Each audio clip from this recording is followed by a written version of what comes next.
risk of field work, even if you don't want to. I think that eh, despite all the precautions, sometimes it just happens. You can't do anything. Yeah. That's Risk of that's something that field work, it is even like if you part of don't life want now. to. I think that eh, despite all the precautions, sometimes it just happens. You can't do anything. Yeah.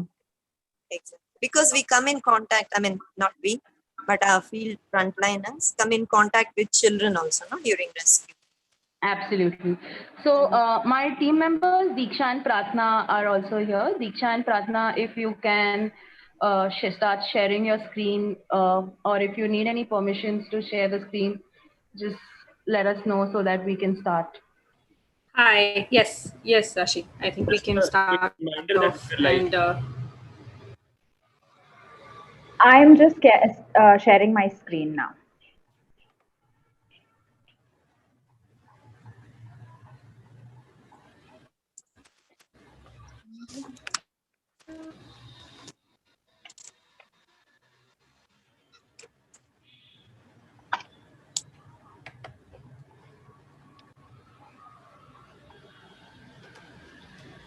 We are also live, right? So we can start. Yes. Is everyone able to see my screen?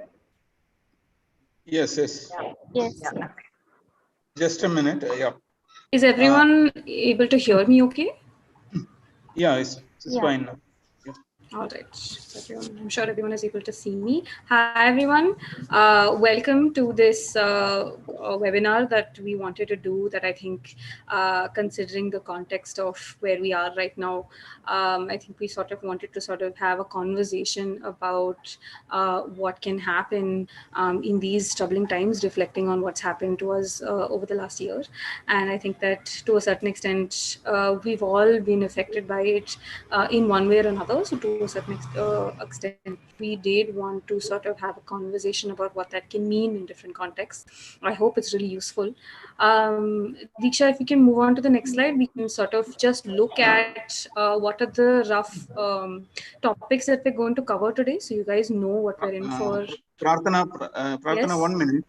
We have Yes. kind of a formal welcoming and a context setting before that, before we Sure. enter the session. Yeah.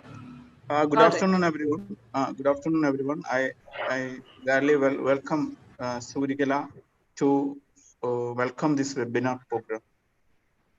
Surikala, Yeah. please. Thank you, Nidesh. So, everyone, and very good afternoon. So, I welcome you all for today's webinar on managing lockdown-induced stress. Some of you might have already attended some webinar related to how you can manage your stress. But believe me, today you are going to get a new cognitive behavioral techniques to deal with your stress, which has faced in during lockdown. And some of our childline team and regional heads have been joined with us today. And the master trainers, state heads from especially from East and South have joined us in Zoom call. And we have partner organizations, the representatives have joined in YouTube live stream from East and South especially and other zones as well. So welcome you guys, one of you all for the today's webinar. And now I would like to invite Anuradha ma'am, the head of Southern Resource Regional Center, to give a background and context of today's webinar for more understanding to the participants. Thank you, Surya. It's my pleasure to actually set the context for this webinar.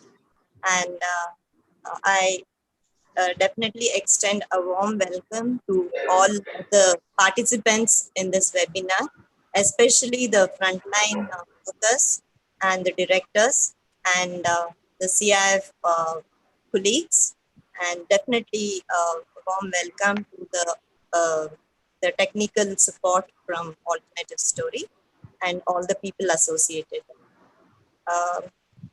I think many of us would be wondering as to why this workshop, and definitely we have gone through some of the earlier workshops where Dr. Seshadri had taken us through self-care concepts and then how we can help ourselves better.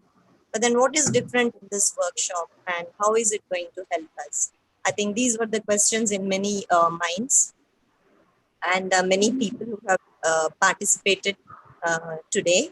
So just to, I think, give a brief outline of why, and also what and how. Certain these three questions, I think we'll get some answers. Just to throw a brief background about the childline interventions. Every day we get more than 15,000 calls, which are taken by call center operators, the childline contact center operators. So they are busy all day from morning till until their shift time ends, taking continuously call after call, talking about abuse, crisis situations, the urgency with which one has to attend to these calls as well as pass down information to the cities. And more than 1,000 interventions nationally we have across childline centers who actually go down to the field and look at what is the need of the child and how we can help them. So there is a constant need for emergency kind of a support which needs to be provided to the child on a day-to-day, minute-to-minute basis. So whether this has any kind of stress or anxiety coming down to the people concerned is a question at large. And within this situation, in the context of pandemic, we have been facing many issues like even coming to office because we are the frontline workers. In fact, an essential service being an helpline, and also extending the service to the children in spite of all the constraints in terms of the transportation, commuting from one place to the other, having our own families, relatives, friends being affected by the pandemic, and some of us maybe into some kind of economical stress and all kinds of other things. So in this situation, is this webinar really necessary? Is the question in some of our minds.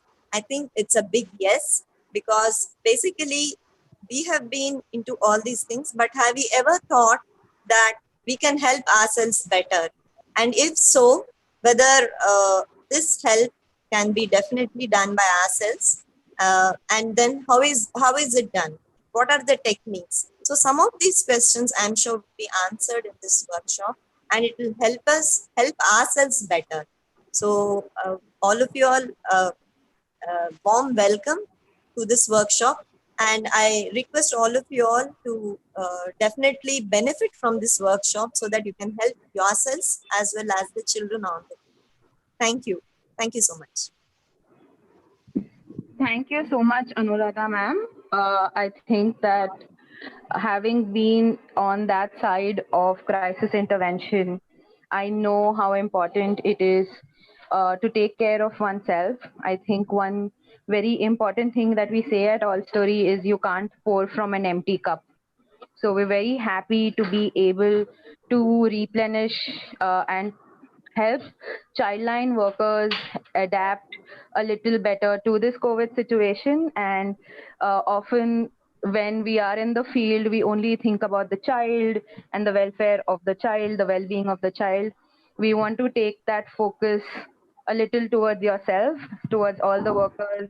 This is our way of ensuring that the work of Childline continues and the work that India truly needs today continues on a sustainable basis. So thank you so much for the warm welcome. I would like to introduce my colleagues Pratna and Deeksha, who are going to be conducting the webinar today. Pratna and Deeksha both have a master's degree in counseling psychology. Pratna has worked previously with multiple organizations on in crisis intervention itself, so she knows what the work is like. Deeksha has also worked and has recently graduated from Montfort Sampurna College, and she will be providing great insights today, both of them. And I hope all of you find this webinar useful. And we'll be taking questions as we go.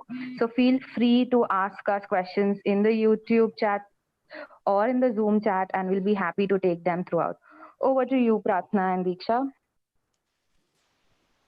Hello, everyone. Thank you for that introduction, and thank you for that context and introduction from your team as well. I do think that I do agree that this can be a tough conversation to have, and I'm really happy that some context is being given for that. All right, so I think that we can go ahead and sort of take a look at how do we even understand what lockdown induced stress can look like, and how can we sort of start to manage that. I think that that's something that we're going to mainly be looking at today. um, I think we can go ahead to the next slide, Diksha. Thank you so much. All right. So I just wanted to talk about what we're gonna discuss mainly today, so that you have the agenda in mind in terms of what today's webinar is going to look like.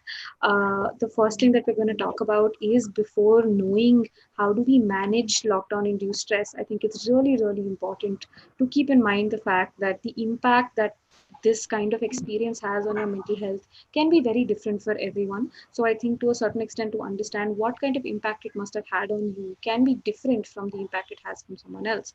So what are the different consequences of on your mental health is something that we'll try to sort of gauge today. And I think that that kind of awareness can really help in then us trying to understand how do we adjust to it, and what is the best thing that we can do for ourselves in that particular situation. So I think the second part of today's module is also today's webinar is also going to be about defining or understanding what adjusting to this pandemic, to this situation, to a lockdown has been like, and what it can mean for all of us going forward.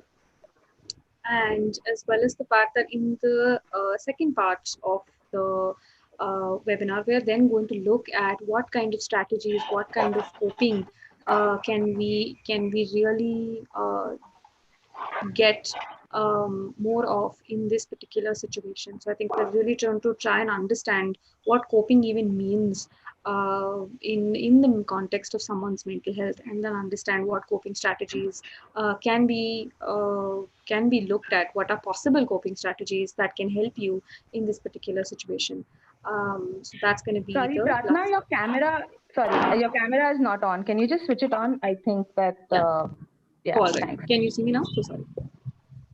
Yes, I can. Yeah. Thanks. All right. So the last aspect of it is going to introduce coping strategies as an introduction. I do want to say that these are not exhaustive, but we feel that understanding the very idea of coping can be a lot more useful than giving you very specific strategies. So I think that's something that we're going to do today. All right.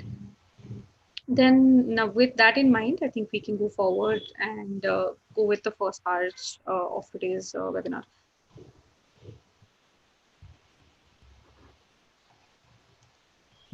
Hi, Diksha, can you move to the next slide?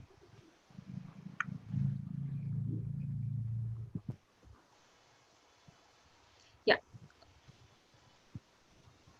All right. So I think that to a certain extent, can you move back to the slides? So I think before we start off, I do want to ask everyone a question about what they think has been the biggest change that they might have had to go through since the pandemic. I think it's something that I wanted to ask everyone about, that there must have been some changes that you must have gone through, and what do you think has been the most significant change for you? You can just sort of leave it in the chat box. Rashi will be reading it the um, from the YouTube as well.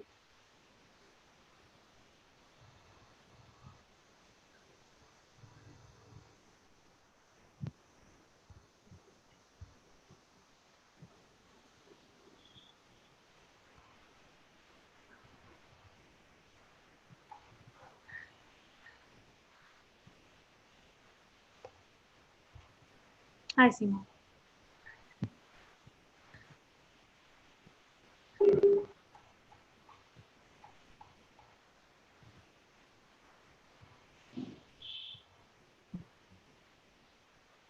Would anyone like to share what they think has been the biggest change that they've had to adjust to since the beginning of the year? Hi, so the YouTube thing has a slight lag, so just we're waiting for comments on that. But if anyone wants to unmute yourself on Zoom and talk about the changes that you've experienced, that would be great. It can be anything. If it's small, if it's big, it doesn't have to be. This is Sukhendu, and Hi. hi, this is Sukhendu. I think there has been a change in the contemporary lifestyle and life pattern that we have been following since years, and and such changes we were not prepared to cope up with the sudden change that we have encountered in terms of the normal way of life that we led. Right. And with regard to some of the sections of the society, their survival has become at stake, especially with regard to the limitations that they are encountering while Right. having access for their subsistence. So this has become an issue of great concern, and they don't know how to cope up with such things, so this is it, the things that we have been following since years, since our birth, all of a sudden things have completely changed. Yeah. And we don't know how to cope up with the kind of sudden change that has happened in each and every aspect of our life. Right. Whenever it's our work environment, whether it's the kind of social engagement that we used to have, and especially with regard to children, it's something which they were not prepared to, and all of a sudden things have happened. So coping with such huge type of changes that has happened in virtually every sphere of their life, and Right. that too in a scenario where they were not prepared to go for such changes, it's something quite difficult, and Right. they are not being able to cope up with the new thing. Mm-hmm. That's it from me. All right. Thank you for sharing your experience. And to a certain extent, it's true that sometimes it can be hard to even process what changes has happened, because this everything has changed to a certain extent. And you're saying that socially, a lot of things seem to have changed for you, work as well. So thank you for sharing that. And I think Seema on the chat says that using technology has increased to a large extent. So that's also a big change, to sort of move from not necessarily being that dependent on technology now to sort of moving to a space where you use technology for everything, in that share. Hi, I'm Harleen. Uh, I'm Harleen, and what has changed is a complete merging of areas. So there's no boundary anymore. So work was a different space, and it's not just physical. Yeah. Work was a different space, and your life outside work was a completely different space. True. But now, finding time or trying to establish a boundary between both things, uh, I think that this is the new normal. It's become very difficult to find that balance in this new. Absolutely. Absolutely. Thank you for sharing that. That's absolutely true. That I think to a lot of extent, what work and the other aspects of your life can look like, to sort of have those distinctions between them, has become more difficult. Thank you. All right. There is change in direct social interaction. Yes, absolutely. That's very, very true, that it can become really difficult to make these distinctions. I think before, because we weren't necessarily, say, using technology, or we had certain activities before to make these distinctions, traveling perhaps, that helped us say, okay, now work is over, and now our life back home is started. Thank you for that.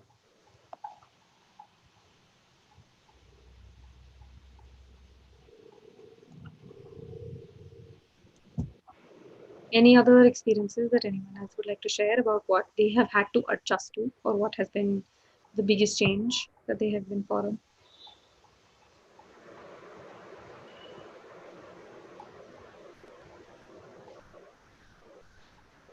All right. Okay. Have there been any responses on YouTube, Rashi? Should we move on? I think we can move on. Yeah. All right. All right. Disha, can you move to the slide? All right. So I think, like some of you have shared these experiences, the reason that I asked this question was also that it seems like different areas of our life have been impacted by the pandemic, and can look differently for different people. So I think some of you have shared experiences of work as an activity, as a part of our life that has changed so significantly for us. I think part of us have talked about how our relationship with work, in terms of when is it that we start working, when is it that we end work, and when do we have time for the other activities in our life. I think that blurring is something that some of you have talked about.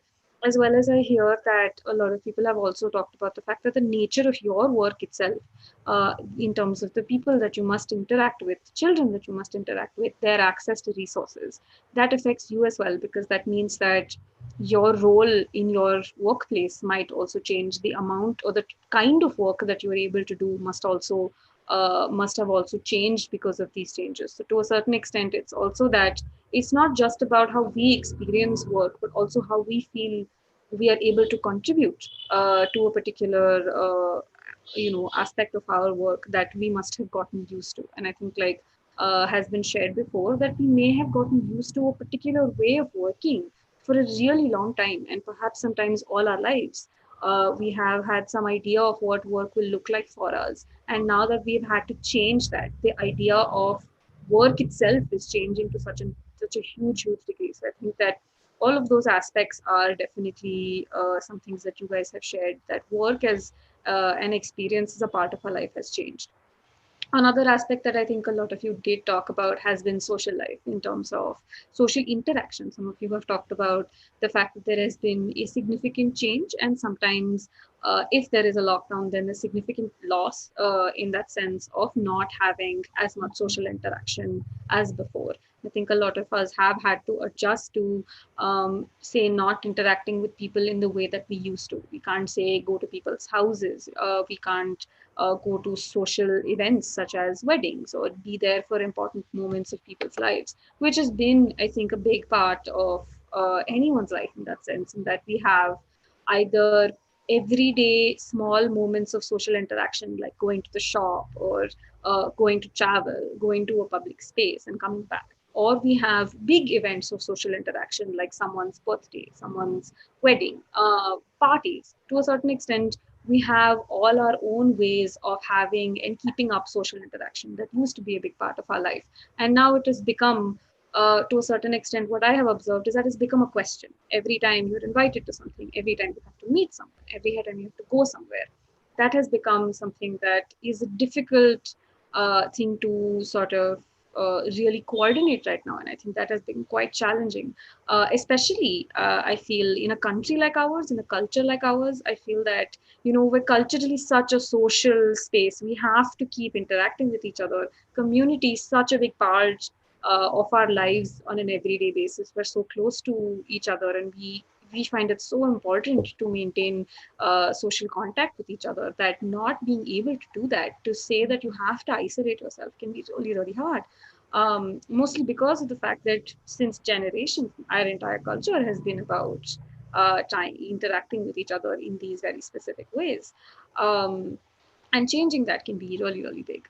And another thing that I suppose can also be a change due to the pandemic is family structures, because of that, because we're unable to interact with each other in the way that we're used to. Interacting with, say, your relatives, your parents, or the family that you might live in might change because of the pandemic, might change in the way that you have to make these decisions, or that you have to interact with each other. And that means that if it's for a while, if it's for a temporary period of time, then you can go back to interacting with your family in the way that you are used to. But if that's not possible, and considering the fact that we have been in this particular situation for a significant amount of time now, it's been what, 6, 7, 8 months, I've lost track of time.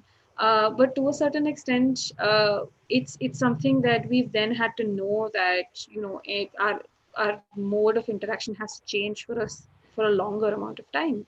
And to a certain extent, that changes our relationship with people, that changes our relationship with perhaps our family, our parents, our siblings, our children. I think some of you have talked about the fact that your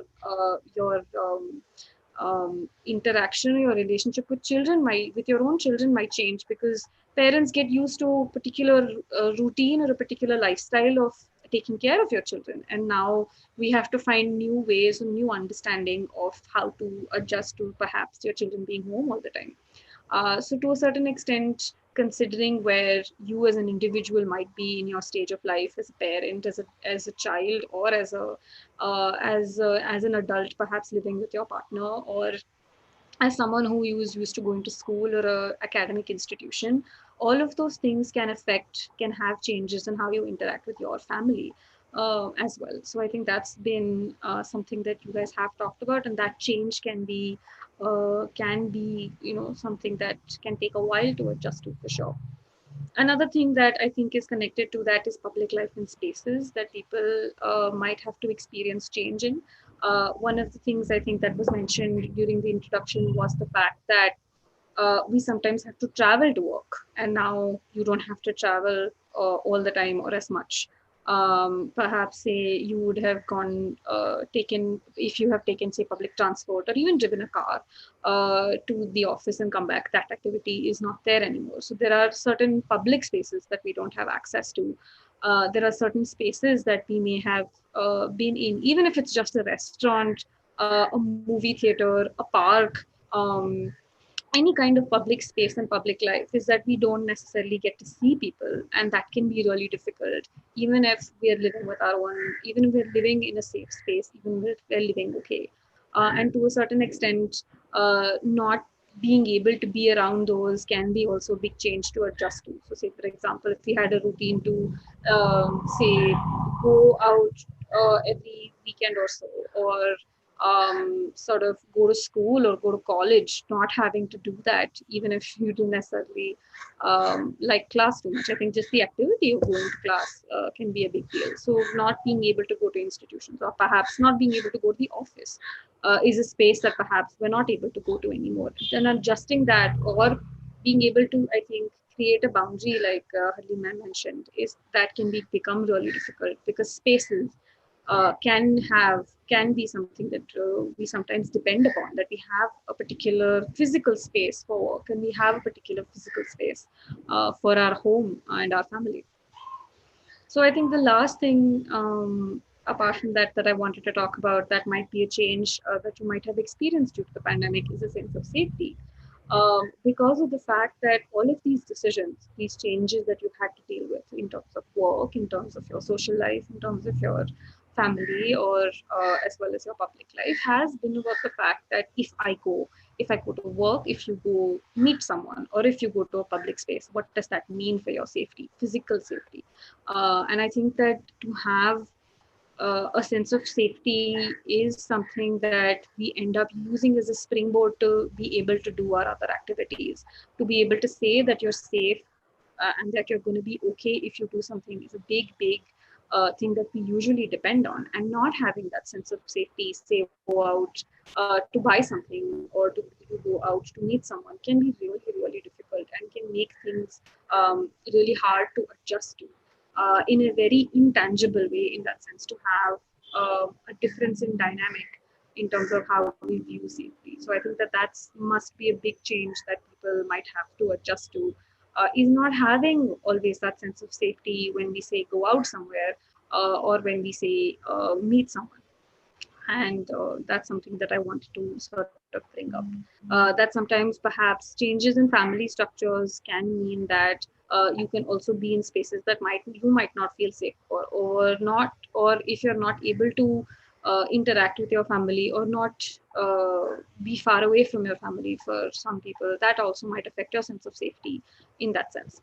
I hope that's making sense until now. Yes, it is. All right. Um, I think, Diksha, can you move to the next slide? I think we can.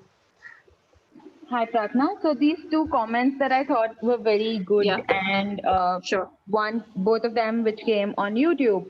Shweta says that people who had house helps, who were doing the cleaning and cooking every day, that there was a lot Yeah. of under appreciation or or not appreciated. And now during the lockdown, we know the value of the labor that they provided, which is a very interesting point, I thought.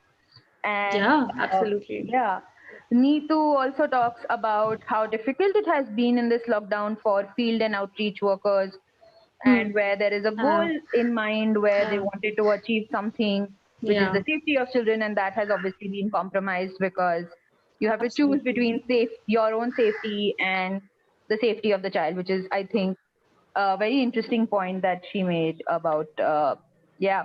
So thank you so much, Shweta and Neetu.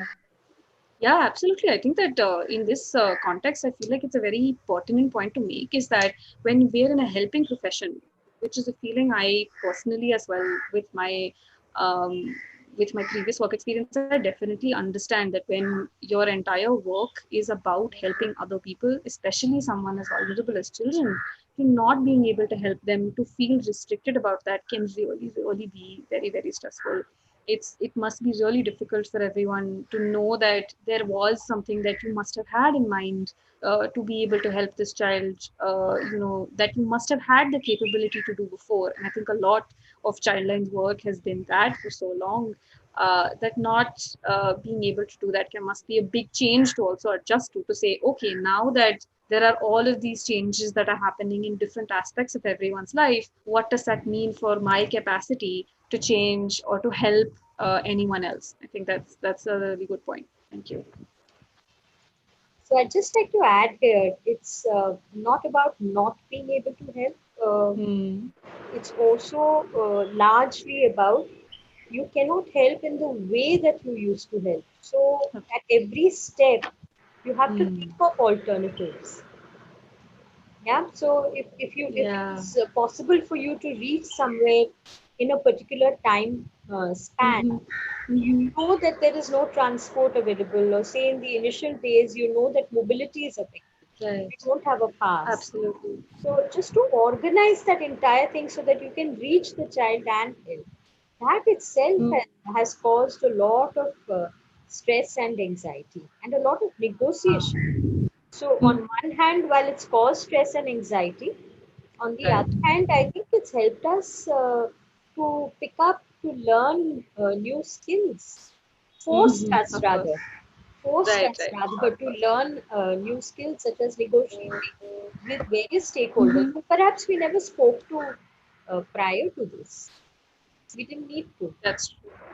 Yeah, of course, of course. I definitely understand that. That does sound like it's such a negotiation that you then have to make of making decisions of what you can do in that particular situation. How do you get this done now? Thank you for sharing that. I think that's a great insight in that sense.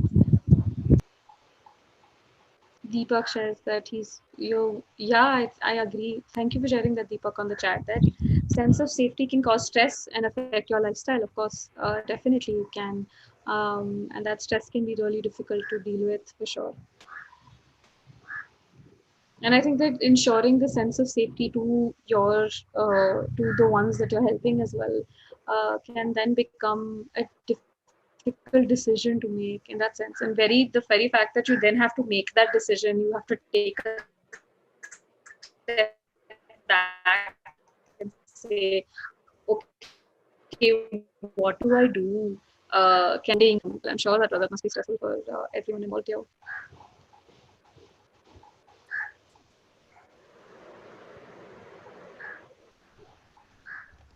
All right. Let's move to the next topic then. Thank you for sharing everyone your feelings and your challenges. I think it's been really helpful to sort of understand what changes you guys have might have been through in that sense.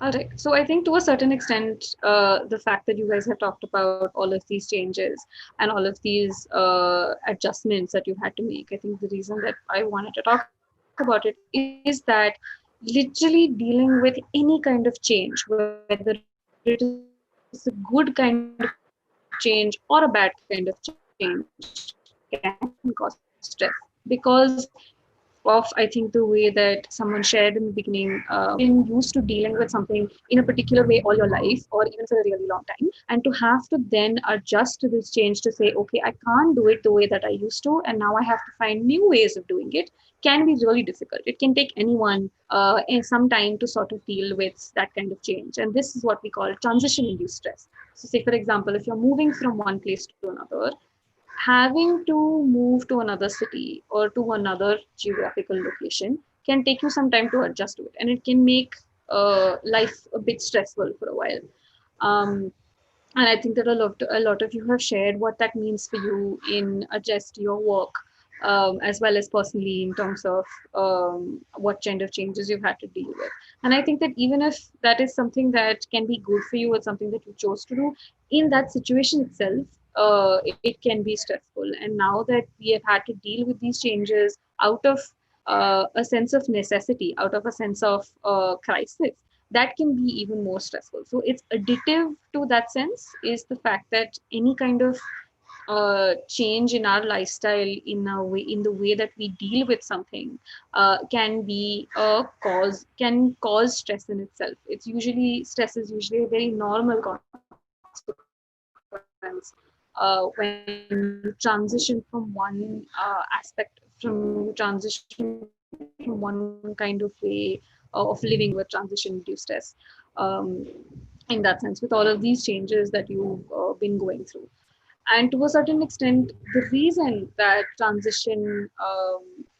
any kind of transition can cause stress is because when you go through any kind of transition, when you have to change in any form, you have to figure out a new way of being, whether it is in with our families, whether it is with our work, whether it is even with ourselves. In that sense, if you have to figure out a new way to do it, and to find a new way, like Halina mentioned, to sort of negotiate and then understand what else to do in a particular situation, can take a lot of thought, can take a lot of time to take a step back and make the effort to then think about what alternatives are possible.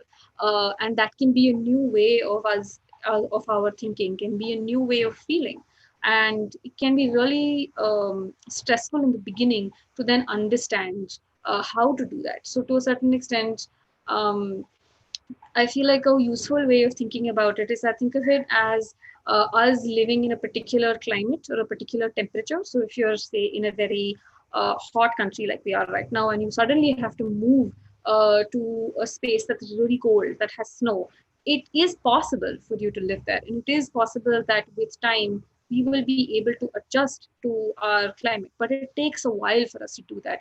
It takes a while for us to figure out the smaller moments of being able to adjust to a new climate. So, to a certain extent, in an emotional sense, that's what we're all doing. We're all used to living and adjusting emotionally in very, very specific ways. And now we have to adjust to a whole new way of living. And we are surviving that to a certain extent.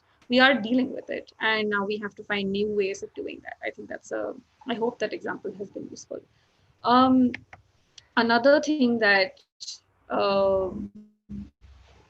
we might have to deal with in terms of transition is that when you transition from one way of dealing with things or one way of life to another, there is always inevitably a loss. In that sense, is that when we adjust to something new, going from one old way to a new way, it means that you have lost something, means that there has been something that you don't have anymore. And that feeling can be really, really difficult to deal with. It can be that we have lost sometimes particular activities, as you have all shared, particular ways of interacting with each other.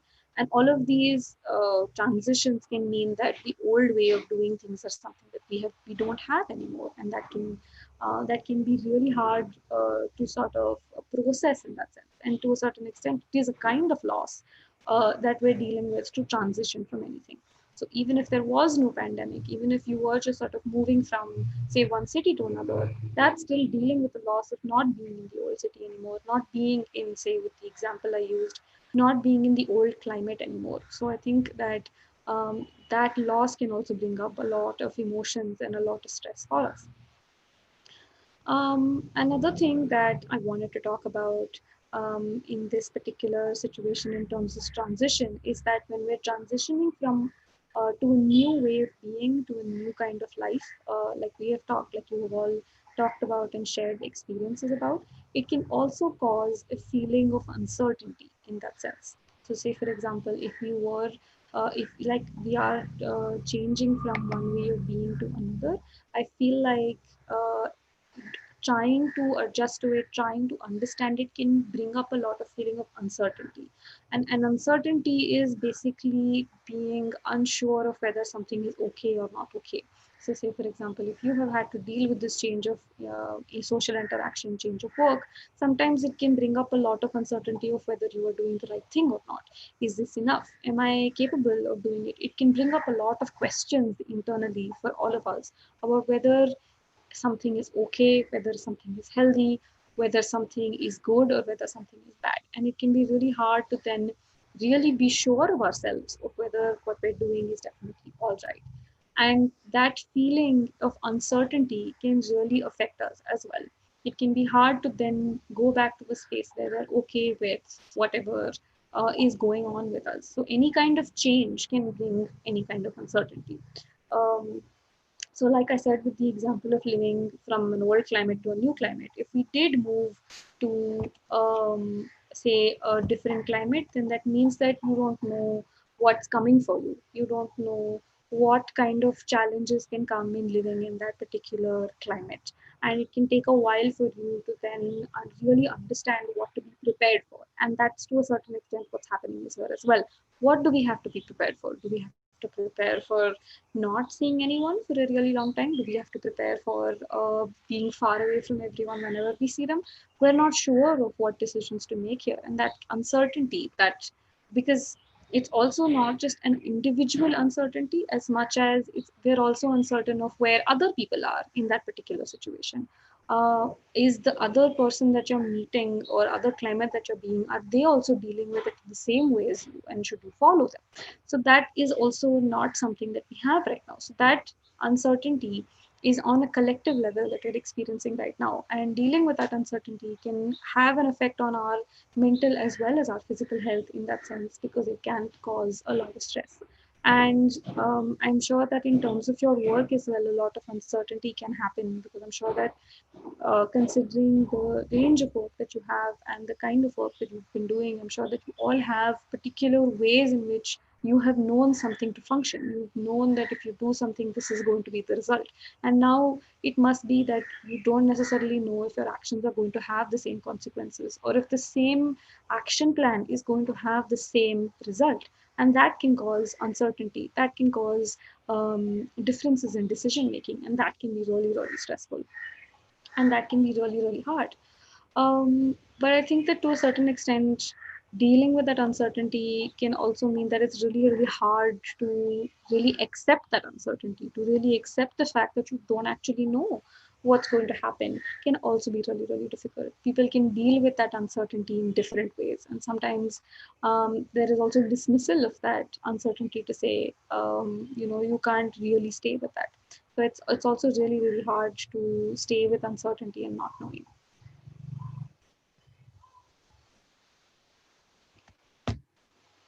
I hope that's making sense.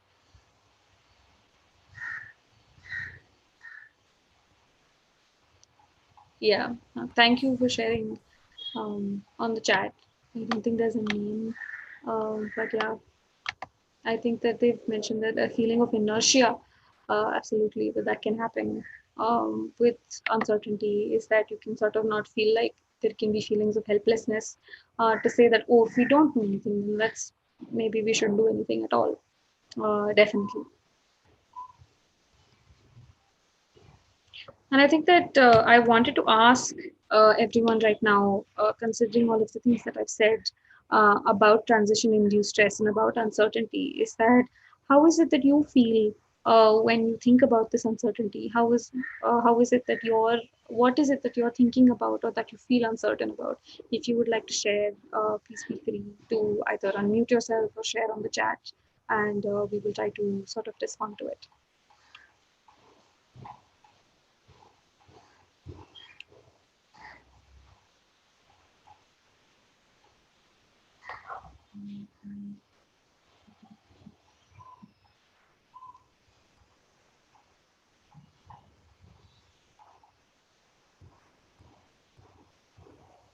Pratna, one of the questions on YouTube Yeah. is that I think I'm going to paraphrase and say that when there are changes, we kind of resist it at first and not feel welcome, Right. and then slowly we are able to adapt to it.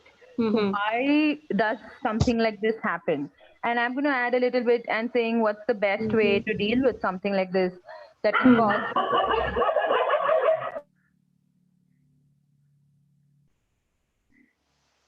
Hello, Rashi. I think your audio has paused.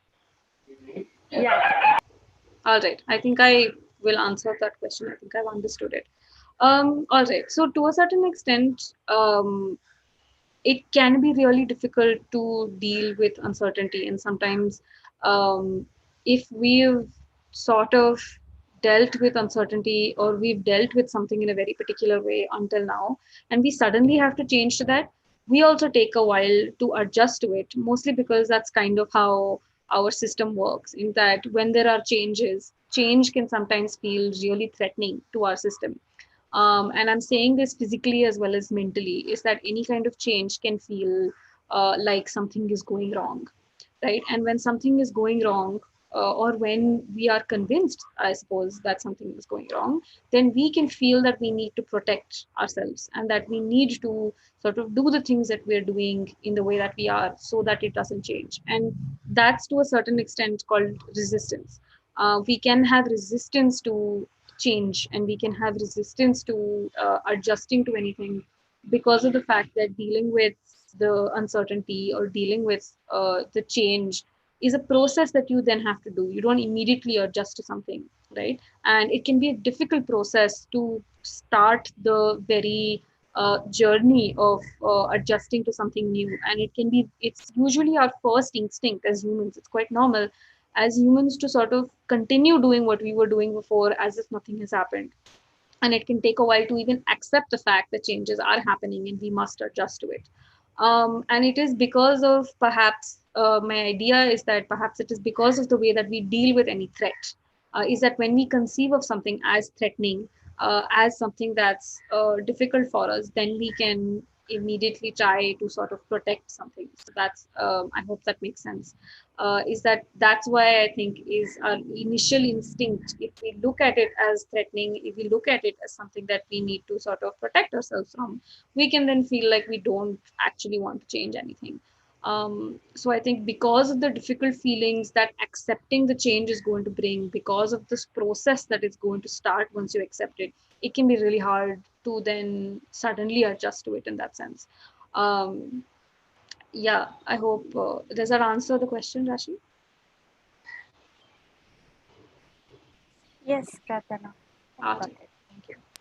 I So, think it does. Sorry. yeah. And there's one more question on chat Mhm. that talks about how we tend to maintain status quo and how difficult it is to get out of inertia. Yeah, And this new normal has taught us of things that are non-negotiable for ourselves and right. changed our priorities, etc. So Absolutely. that can in itself can cause a lot of stress. So that I think that's a really good observation of also letting yourself know that this is a stressful time and everyone's going through stress, and just allowing yourself to feel that also, I think, is a great first step. Absolutely. I agree with that. That it can be really, really just knowing that, acknowledging that can really, really be helpful in that sense. Is to first get to the point where you're able to accept that these changes are happening and that we must adjust to it, is something that can be, useful to do before we make any sort of changes, before we adjust to anything, for sure.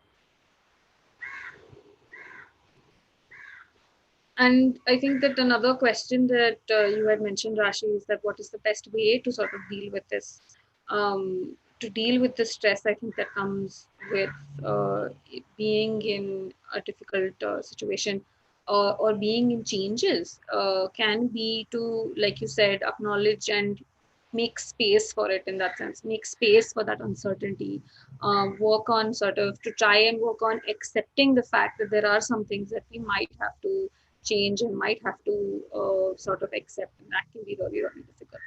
And I think that, the reason that I mentioned dealing with loss as well, is that sometimes if we acknowledge the fact that we have lost some things, some things that we had before as spaces of, say, support or spaces of understanding particular things, and we've lost those. I think that understanding that is a lost process, it has been really useful, I think, in the context of mental health, is that uncertainty and loss as two concepts that you're dealing with right now, not just in terms of loss of people, which of course has already also happened, but also as loss of particular spaces, particular things that you might have done.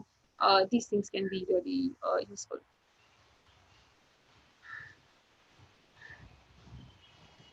I think someone on the chat, Deepak, has mentioned that there are barriers in figuring new ways of being in the pandemic situation. Yes, absolutely.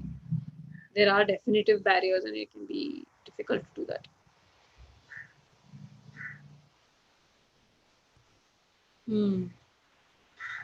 I think Chitrakala has mentioned that harmonizing adjustments between different time zones can be really hard. So I think that that's a good point to bring up, because it feels like adjusting cannot be an individual process. I think it becomes stressful also because of the fact that there are different people who have different ways of dealing with it, and adjusting to someone else's time zone, coordinating with them in terms of interaction can be really, really hard. That can also be stressful for everyone, surely, definitely.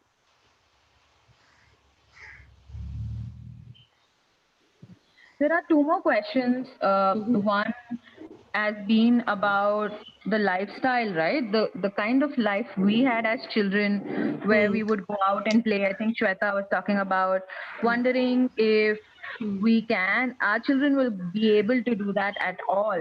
And another question by Ram Krishna is on how do you overcome uncertainty? I think that's a very important question. That we've been talking a lot about uncertainty and uncertain times, but how do we overcome that? Okay. So the first question about children, I think, is a really important question to, I think, reflect on. Is that the way that we grew up in terms of social interacting with each other, making friends, or even being just children, in terms of exploring our environment, finding out new things to do, sort of tinkling with toys or tinkling with the outside world. Like, I don't know if I know someone who's going to even climb trees right now, which I used to do quite often when I was a child.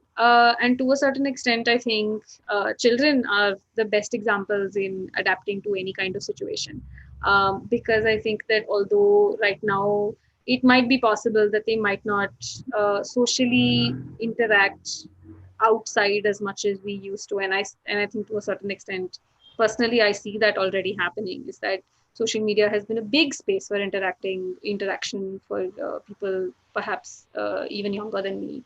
And I think to a certain extent, it's important to acknowledge that that's a public space in a way, for social interaction now. And I think as far as I can see, children definitely do have that as a bigger role in their life, in terms of socially interacting with new people, making friends, or even like sharing their experiences with their friends. I think that has become a big space, and it's going to become, as far as I understand, I think it is already more important. And I don't think it's necessarily a bad thing for them to use social media as a space for that. I think that it has its advantages considering present circumstances.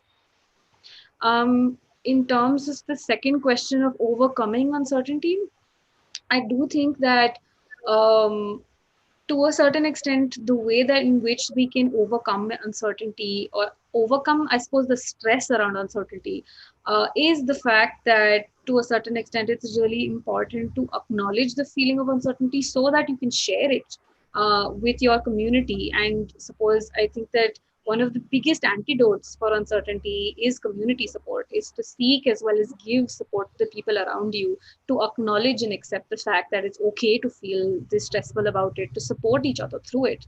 I think that's a big way of definitely overcoming the feeling that comes with the difficulties that come with uncertainty.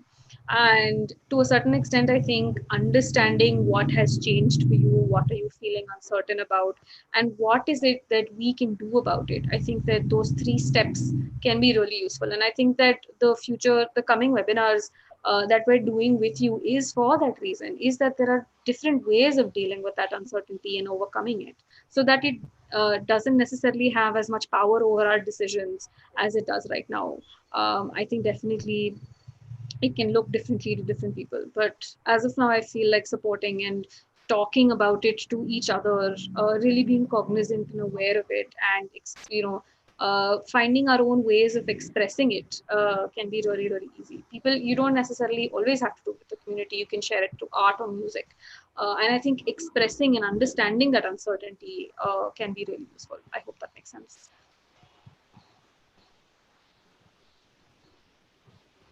Have there been any other questions, or would anyone like to share any feelings that are coming up when they're thinking about this much uncertainty? Please feel free to.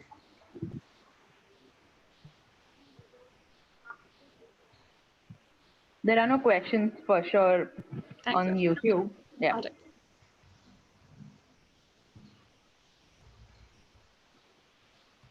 All right. So to a certain extent, I think that's kind of why we wanted to sort of bring up this question of why it's so hard to stay with the uncertainty and not knowing, because we tend to usually think of uncertainty as something that we have to overcome. We feel that uncertainty is unacceptable and is something that we shouldn't be feeling. So it's very very natural for us to reject that feeling, to immediately to go to try and go to a space of certainty of something or the other, and it can be really hard to push yourself to a space of certainty if the world or your environment isn't allowing you some certainty. So to a certain extent, it's also really important when dealing with uncertainty to understand some of the aspects that might be coming from our situation or coming from our environment. It's important to then take a step back and understand how much responsibility can we take in this particular situation, and how much of our uncertainty is normal in that sense. So to a certain extent, taking that uh, thought process can also be really really helpful, is that there is some uncertainty in vagueness that we sometimes do have to be comfortable with, that we do have to seek some acceptance towards, that there are some things that we might not be able to really say for sure. And that can be really difficult, because I think we are taught to be certain, we're taught that we should be sure of everything, that we should be certain of our future. The most like common question, perhaps interview question that we know of, is where do you see yourself in 5 years? And it can be really difficult and sometimes unacceptable for you to say I don't know, because you're expected to know, you're expected to sort of know for sure where you're going to be, and right now nobody's allowed to say where they're going to be in 5 years. That can be really hard. I think we're, to a certain extent, we're also taught to say that uncertainty is a bad thing. Uncertainty, if you're uncertain about something, it's not good. So to a certain extent, accepting some form of uncertainty can be useful.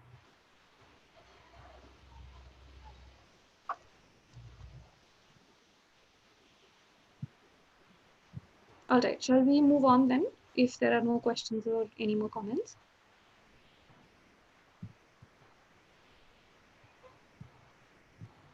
Yeah, I think we should move on. All right, so I think I will now go over the next part of this webinar to Deeksha, who will then talk about uh, other aspects of how this might impact us. Over to you, Deeksha.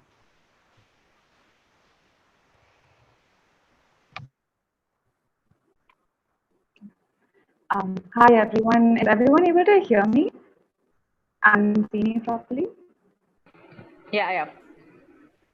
Your audio is a bit Yes, please broken. carry Just on. a Just speak yeah. a little more, little slowly. I don't think I'm able to hear you. Just give me 1 second.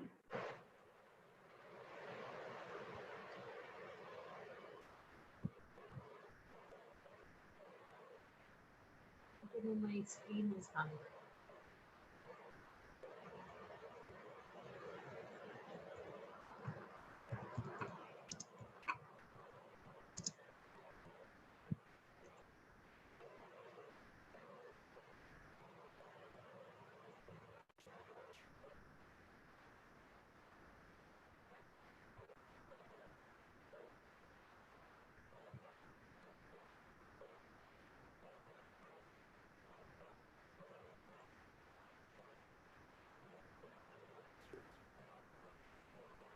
Is everyone able to hear me and see me now?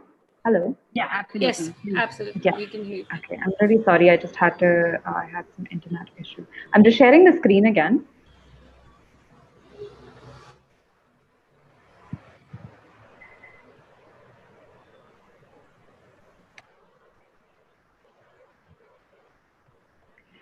Okay, so far we've really gone over the kind of changes that we've been experiencing, and they have been drastic. And we've had to adapt to completely new ways of looking at the world, engaging with different aspects of our life, whether it be work or home or in relationships or with friendships, and just in the way that we're functioning on a day-to-day basis. Where we've had to transition into a completely new way of life, which all of us are not used to at all, and it's absolutely new to all of us. And such changes are bound to have impacts on us, because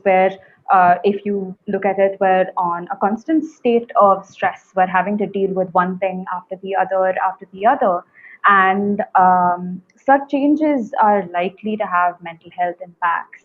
I'm wondering what kind of mental impacts everyone here has seen either come up for themselves or for people around them over the 8 month period of the lockdown and the pandemic.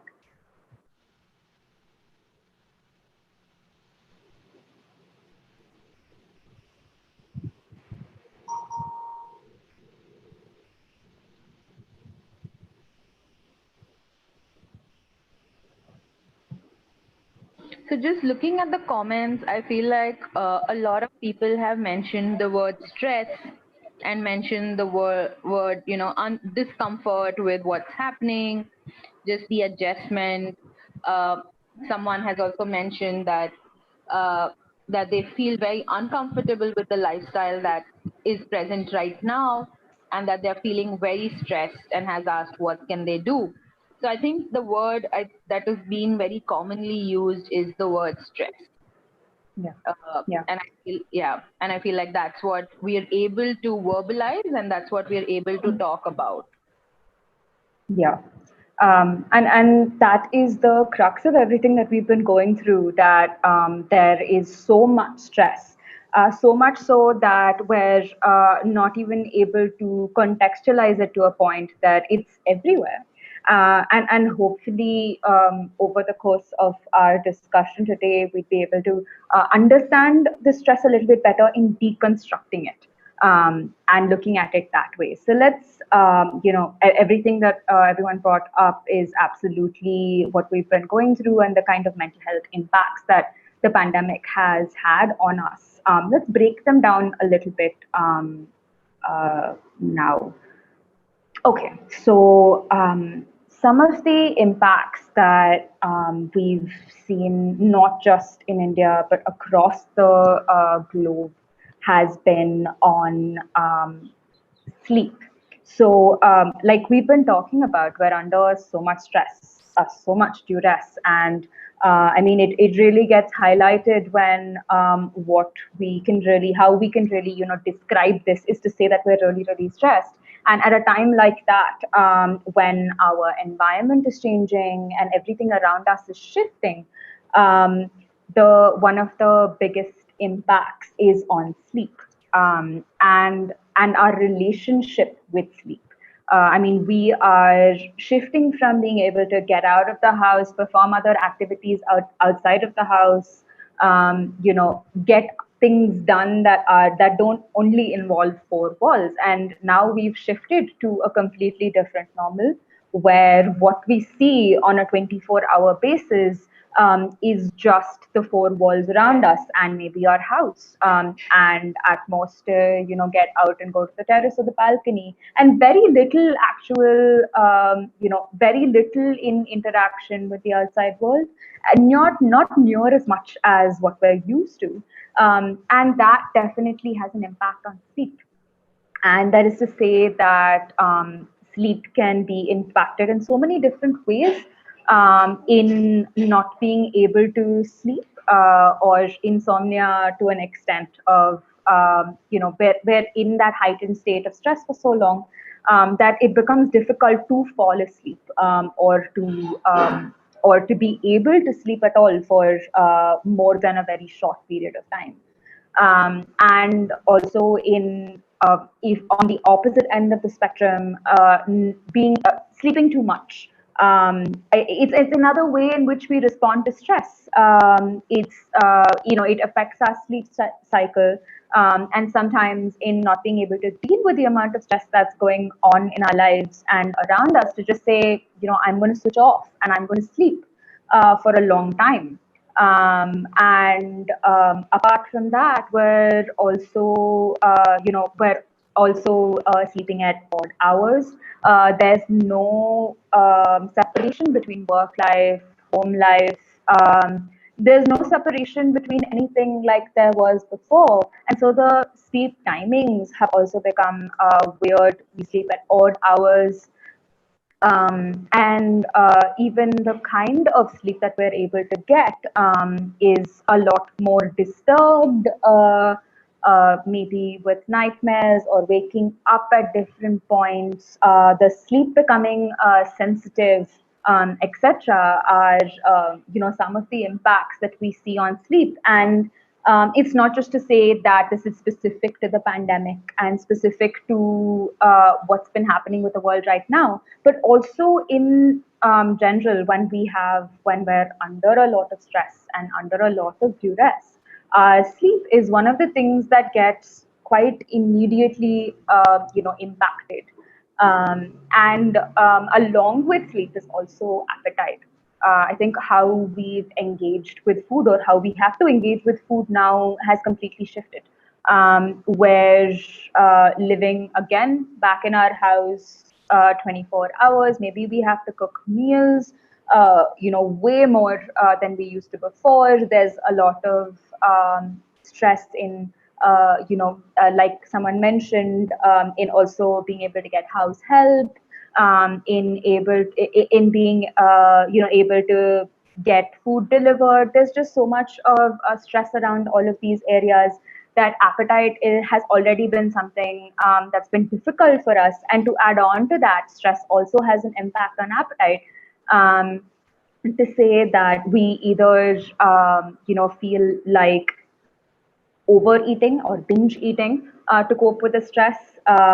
It's oftentimes a way in which we used to just deal with all of this like deluge of stress and information that we're currently facing, to eat a lot or to completely lose appetite and not be able to eat.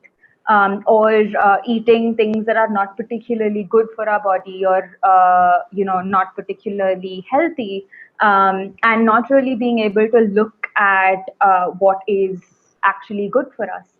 And in those ways, like two very, very instrumental parts of our everyday life, like sleep and appetite, get pretty impacted with stress. And that's something we're seeing happen quite globally now. On when something like when basic aspects of our life, like sleep and appetite, get affected, and our general state of being is also being in a lot of anxiety, being under a lot of stress, having to deal with all of this transition related stress, and to deal with all of these changes that are happening around us. And the fact that a lot of things are also happening, a lot of other things are also happening across the globe that can cause stress, is its impact on how we feel on a daily basis, and how our moods are on a daily basis. The pandemic has really impacted mood levels, and there have been a lot more, a higher incidence of depression over the past 7 months. And it's to say that we're under so much stress that and everything about the way we live has changed, that how we interact with ourselves and how we exist also has been affected at this point, and we're globally facing a point in time where we're all experiencing low mood dips. And yeah, our mood is definitely being affected at a time like this. Um, on top of that, we're also having to be extremely hyper vigilant right now. And hypervigilance is nothing but increased alertness. So we're having to be extremely alert right now.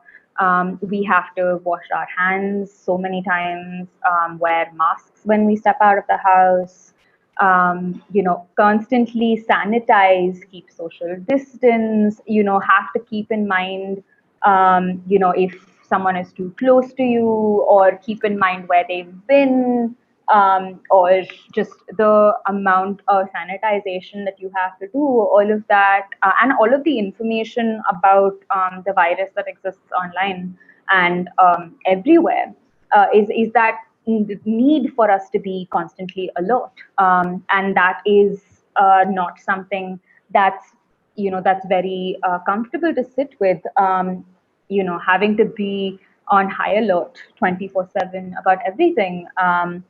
That can have a huge impact on how we're even able to process things, or how we're able to live our lives, that you're not able to focus on other aspects of your life that you would like to focus on, or you would have rather focused on if all of these things did not exist, and have to be hyper vigilant and on your toes all the time. Another impact has been on emotional regulation.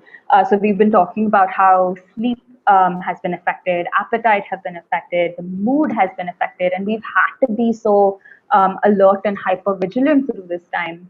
And we've also been having to deal with so much, news. Every time I turn on the TV, or I go on the internet, there's something new that sparks fear, that sparks anxiety, that sparks anger. And we previously we had ways in which we could deal with these emotions, the extensive emotions that would come up. We had ways in which we could deal with them. We could step out, we could meet people who are close to us. We could go and do so many things that we're not able to do right now. And having other aspects of our lives, like sleep and appetite, also being affected, emotional regulation becomes a problem, where we're not able to regulate these emotions. There are sudden bursts of anger, sudden bursts of anxiety, and or like just sudden spaces where you're also very afraid. And these are not things we're able to regulate because of the amount of stress that's on us right now, and the amount of changes that we've had to comprehend all in one go. And anxiety has also been like one of the most significant things that has come up, a mental health impact that has come up over the pandemic. And stress and anxiety are very, very closely related. That we feel constantly nervous, worried, and I think someone mentioned that there's the state of unease that we're at, and anxiety, holds all of those things. That when there is a lot of stress, and when we're extremely overwhelmed with having to deal with so many things, that there is a constant feeling of nervousness and just unease and unrest that we're having to sit with. And it's globally been an increase that we're seeing in anxiety levels because of the state of the world right now.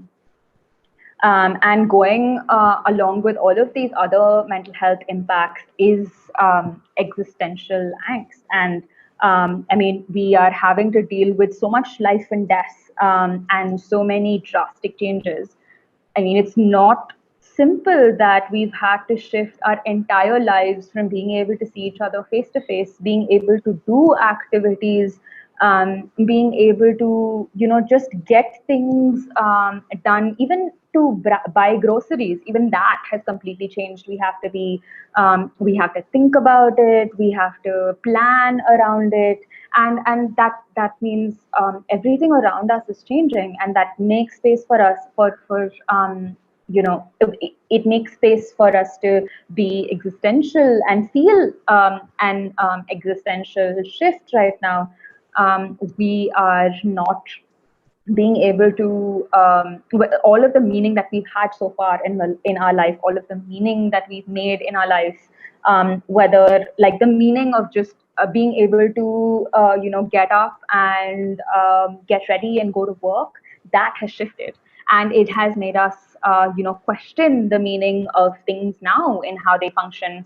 A lot of people have been mentioning that we this sense of uncertainty gets us questioning about the future of our children, the future of our own lives, the future of the planet, and all of these things are existential in nature because we're facing such a dire shift in how we function as a society. And also, we've lost access to so many safe spaces, and these safe spaces also have had so much meaning for us. It has been the way in which we cope with things, the way just as small additions to our routine to make the day better, to make our life better. And over the course of this lockdown and the pandemic, we've lost access to these safe spaces. And that means we've also lost access to these specific areas that would give us safety. We've lost access to safety in a sense. And that's extremely terrifying, and that shakes us to another level as well. And not being able to talk to people, be able to meet people, I think we've also been conditioned to look at socialization and talking, friendships as something that we do over a meal or face to face, where we're actually next to each other, and we're actually able to be there for each other and do things for each other. And that has definitely shifted, and this lack for us as social beings has had an impact on its own for how we're able to interact with other people now, or even the question as to how am I going to keep my friendships going, or how am I going to establish new friendships. All of these are very heavy questions that we've had to deal with, and they go to say that our mental health has been impacted on so many layers and so many levels. I hope all of this has made sense to everyone here.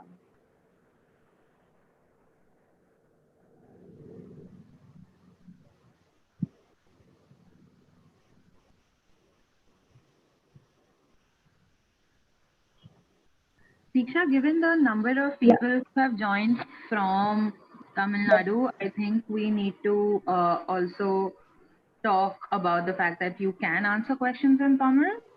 So if anyone wants to have a conversation or wants to ask a question in Tamil, they are you are happy to answer them in their language as well. Absolutely. I think Harleen, ma'am, on the chat also has raised an important point about the pretense that we put up of being fine, especially because there are people who are dependent on us, and it almost feels like playing a role. She's called it constant role playing, takes a toll, and I can imagine that space to remain vulnerable, or the space to be yourself, is diminishing slowly by slowly, because everyone's got their own thing to deal with, and you don't want to pile on your friends, you don't want to be a burden on other people, and everyone's just silently walking around dealing with stuff, and that's why, and yet nobody's talking about it because we don't want to seem like a burden. I think that's a very important point to make, and that's also an important point that talks about the need for community support. Yeah. Yeah, that's such an important point. Thank you so much for bringing that up. I think that brings a new arena of things that we've had to deal with in how to engage with people and engage with people around us.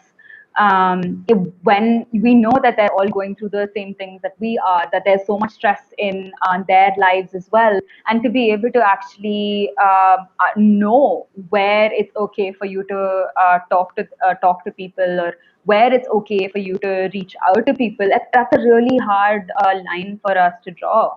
And that itself has its own mental health impacts. I mean, it again puts you, I think this it brings me back to the same kind of anxiety and hyper vigilance that we've had to engage with right now, in not being able to in needing to actually constantly think about other people as well and how they'd be feeling, and the kind of difficulties that brings in relationships.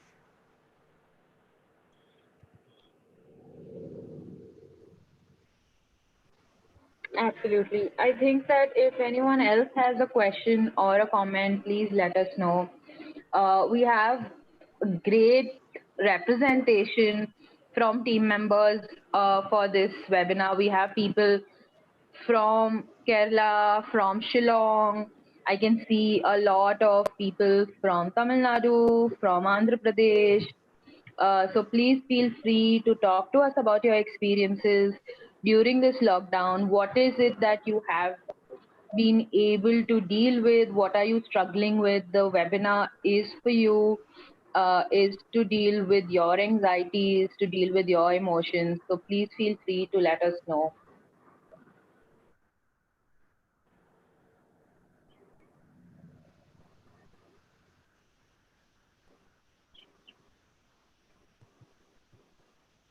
Are there any more questions for There is a question on or do I the move chat. on? Yeah, on the Zoom chat, if you could take that. I'm not able to view the chat because I'm also presenting. Could someone I can read it out to you. what it? Yeah. So the comment is that there is a huge issue, like the trust is the greatest thing that leads to lack of trust, I'm assuming, leading people to stress. So there is like employer versus employee, parents versus children, and so on. Either not having trust or breaking the trust that was there. So what would you advise for this?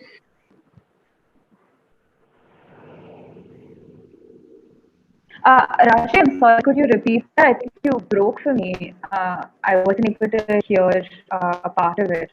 No problem. So basically, the person is talking about the impact of lack of trust or breaking the trust, and everything seems to be a competition in terms of employer versus employee, parent versus teacher, a parent versus child. So there seems to be a tug of war, and that's what's leading to a great sense of sense of stress.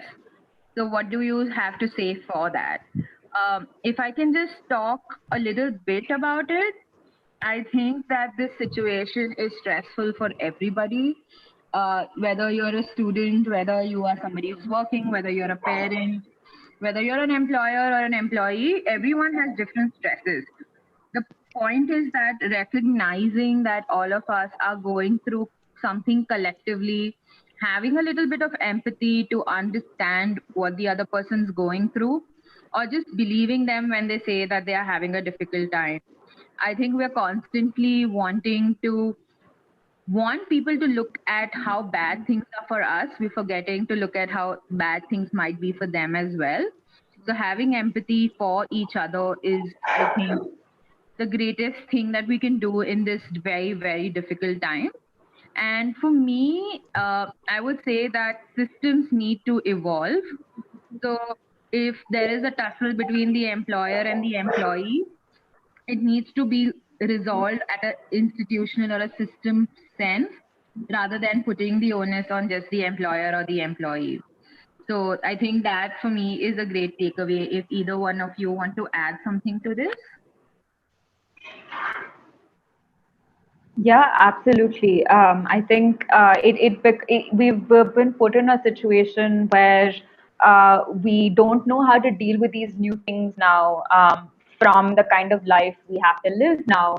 And it's completely understandable that these things come up for us. But like you said, Rashi, I think the one way for us to really move forward is in being able to recognize that things this is something that's happening globally, and it's something that's happening to our family members and our friends as well. And to be able to both look at yourself and look at what they're going through and hold space for both of those things, with empathy and with openness, can be one way in which we can really deal with that. Yeah, I just wanted to add that although I do agree with Deeksha that the point about empathy can be really, really useful in this particular situation, because it can be hard to trust people, can be hard to understand how to respond to a particular situation, considering that there is so much change that we're going through. And to a certain extent, having empathy, developing empathy is a skill. It's not something that sometimes comes naturally to us. And we develop empathy for the other person by trying to understand where they're coming from. The most useful thing that can happen in that sense is developing our ideas, or improving on our communication. That's I think something that as a concept can be really useful, is how do we then communicate with this person if we're having trouble with them, or if we're having some sort of difficulty in trusting them in that sense. So I think that is something that can be really, really useful, is working on clear, empathetic, but very, very useful communication that's most effective. And it can be a skill that can be developed, is what I think I wanted to say. Yeah, I think that both of these are great points. Shweta has a very important question to ask in on YouTube. She's asking that, the frustration levels of people are so high that right now it feels like people have lost all fear of the pandemic and have started roaming out. So is this also due to the anxiety that they must be facing? I mean, we have been on a constant state of anxiety. I think that's something that's really that we've really spoken about during the course of this webinar. Is to say that we're constantly stressed and we're in a constant state of anxiety. And I suppose at some point people do want to break away from that stress and say that I don't want to deal with it. And that could most definitely lead to us just saying that, I don't want to deal with the pandemic, I don't want to deal with the effects, and I just want to go back to normal. That we're having the same resistance that we've been talking about, that it's so hard for us to adapt to this change that we'd rather, just switch back, and almost like forget that this is happening and move on with our lives the way we're used to and the way we know how to.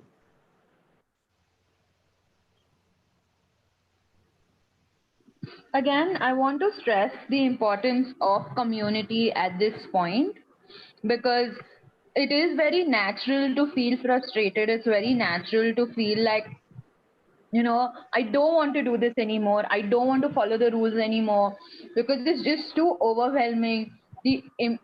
How, like we spoke about in the beginning, that uncertainty and change can bring about a lot of anxiety, and we are constantly changing.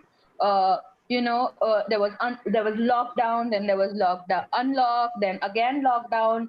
Cases in different parts of the cities are going up, so there's also a lot of discrepancy of information. And in a country like ours, there will be those many roadblocks to kind of deal with information. So being constantly hyper vigilant also has a huge, it takes away a lot of our energy. So we don't make the best decisions when we are low on energy. So when you are being hyper vigilant and when you are tired, you need to let somebody else make the decision. Let your family members decide whether it's safe to go out or not. Don't take decisions on the spur of the moment. Don't say I am going out and I don't care about uh, what is going to happen. If corona has to happen, it will happen. That's not the attitude with which we can deal with this pandemic. It's also important to recognize that this is tiring. Many times in the day when I'll be like, I am so tired today, but I don't feel like I have done any work. You have to realize that you're working in a pandemic. You're not working despite a pandemic. So the pandemic is going to have a huge impact on the resources, on your mental ability, on your decision making ability. All of these things are going to be impacted, and we need to rely on each other. The other, obviously, you can always reach out to All Story for counseling, for support, and we'll be more than happy to provide you with those services. So please remember that, like I said in the beginning, you can't pour from an empty cup. So you have to remember to do things for yourself that can replenish your energies.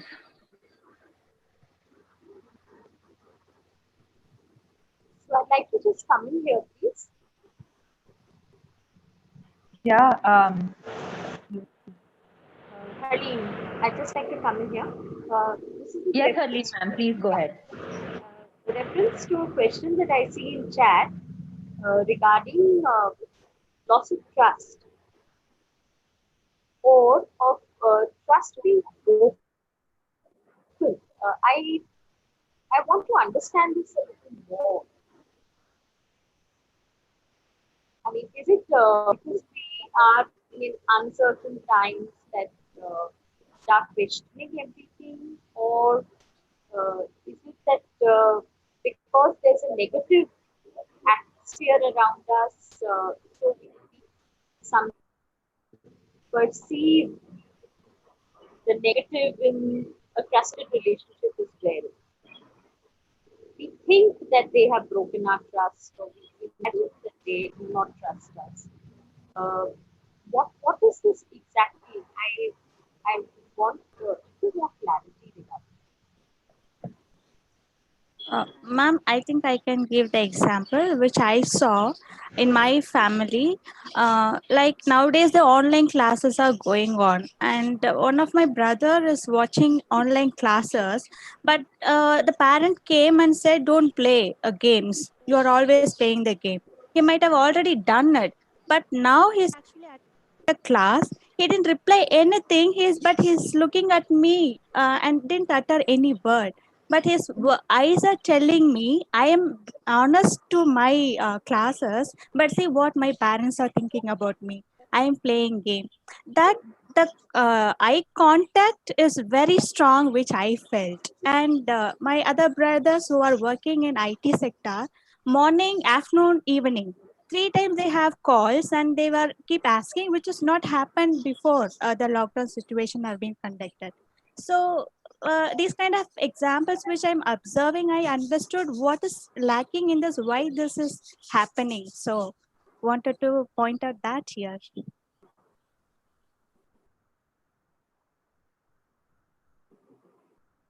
So, sorry, Pratna Diksha, if I can come in here and respond to just the example part of it. I think that what we define as a lack of trust is just people, what we call as displacement, or what we call as just, finding the easiest person to blame. So, I think that instead of lack of trust, I would say there is a lack of communication in this case, and everyone doesn't know the stress that the other person is going through. So if the parents were to, and this in this case, it will have to be the parents who initiate this conversation, because we can't put the responsibility on a child or a teenager.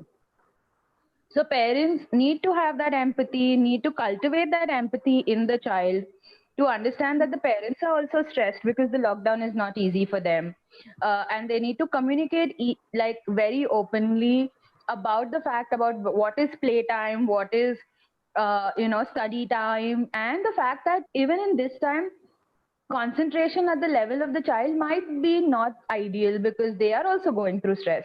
I like we've been mentioning that in every case, I don't think it's trust, but it's more of lack of empathy. We don't understand what the other person is going through, and if we were to just have that conversation with each other, I think it would be much better. Harleen ma'am, does that kind of answer the query or the question that you had about lack of trust?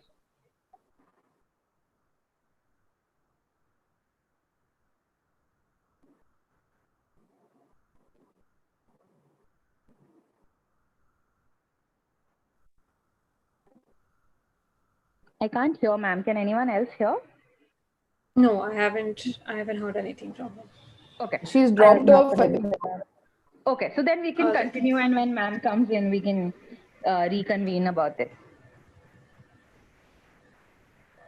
Okay. I think I wanted to add on to what you were saying, and I'm wondering if I can do that when Harleen ma'am is back, or do I just go ahead with that now? I think you should go ahead with the thought, because then we can get it all in one place. Yeah. Yeah. So I was just thinking that the kind of analogy that comes to my head is, even with engaging with our children right now, things are different. It's like we've been talking about a new normal that we're headed towards, and it's almost like we don't have ground right now, that we don't know what's really happening, and it's almost like we're floating up in air. And when we don't know what's happening, this idea of trust that keeps coming up becomes a point of concern. You don't know, when you don't know what is ground, you don't know what you can trust, what you cannot trust, what trust even means at this point. And I think the idea of being able to, ground ourselves is really important, and that comes with communication, that comes with empathy, that comes with knowing what everybody else around us is going through, to collectively create that ground, to collectively be able to lay that foundations for ourselves. I hope that makes sense. Yeah, because why I wanted to raise this question means in Tamil Nadu, I heard a news from television saying parents denied to provide a mobile phone to attend online classes. The child committed suicide. For the people, those who think, oh, just a mobile or just stress, that may be a normal, but for the child, it is life. Because the child and parents doesn't have, as you said, the communication gap, one life is gone. And it was experienced in my family itself. My brother is asking me, Akka, I want a mobile. My father is telling, no, he is only why you want to provide a mobile. He is a first rank holder, no need, let him go to school and then learn. So it is just a startup, right? So if this is increased, and the child might have taken, my brother might have taken some serious decision also, as we were discussing earlier. So in that context, I wanted to understand this.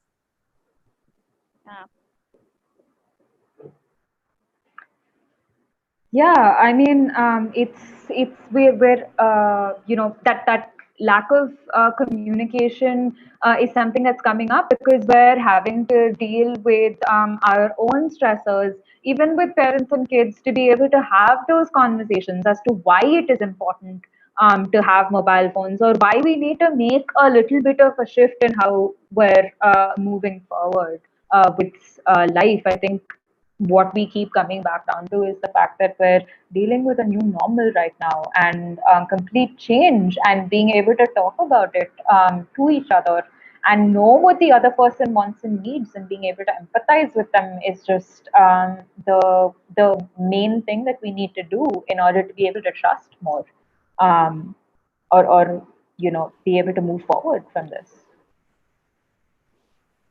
Yeah. I think adding to that, I just wanted to say that I'm really sorry to hear that, and thank you for sharing that particular experience to us.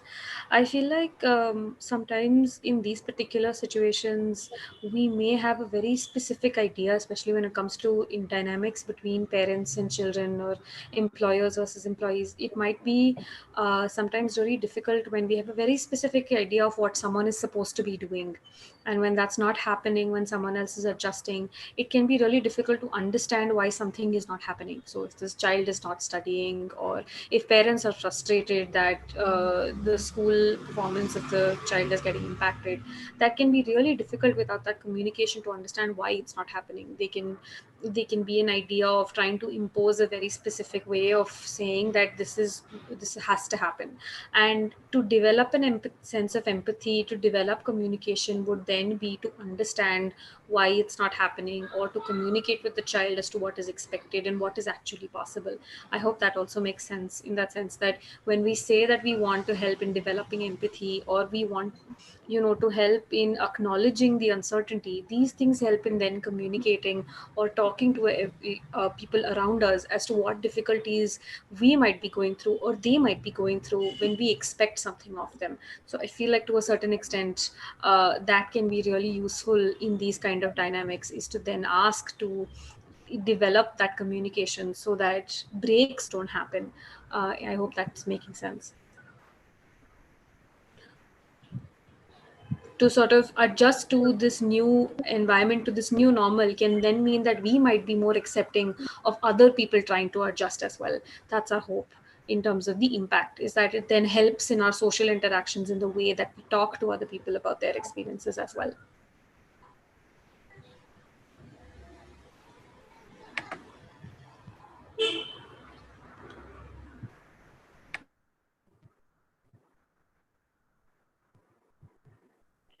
Yeah, absolutely, Prasna. Yeah, that is, that's really, really important for us in moving forward now. Are there any more? Yeah, Diksha, sorry to just come in. I want to also say that, like they say, Rome is not built in a day, neither is trust, and neither is the ability to talk to children. And y'all are the best at understanding that, thinking of children as complex beings, and they have their own emotions, they have their own space, and we often don't give enough credit to children for having these emotions. So it's very important, and we are going to do these trainings further on talking to children. We are also going to deal with suicidal ideation. We're going to talk about what suicide means. So I hope that a lot of these questions will come in handy then as well. And we can't obviously address everything in a webinar. So those trainings, I bet, will help all of you in how to have these difficult conversations. If you can't buy a mobile, or if you can't give certain luxuries to your children, which they are seeing their friends do, how to have those difficult conversations, how to have age appropriate conversations about these difficult matters, how to talk to them about what we can afford, why we can't afford it. All of that will be a part of the training, and I'm so glad to see these questions, because that means that the answers have to be found for that through the training. So thank you so much for sharing with us. And talking about something so personal, I know that it's very difficult to do that in a group like this. So thank you so much.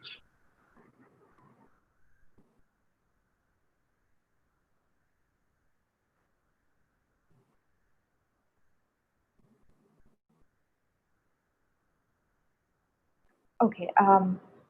Are there any more questions, or shall we move on to the next part?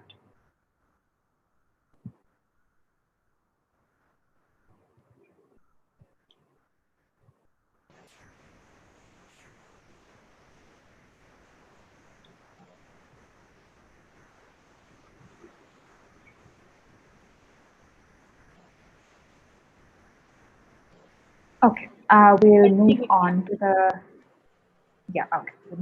next part. Okay, so we're going to talk a little bit about coping strategies now, and I'm wondering what coping means to everyone here. What do you understand by the term coping?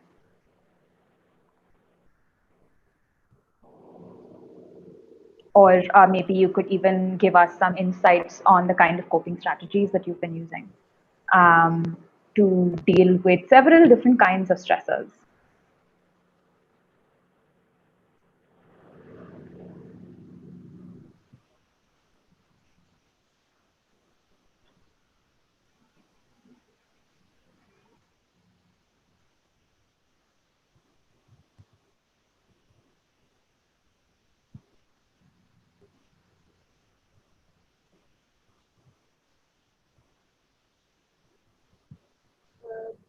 one coping strategy that I use every day is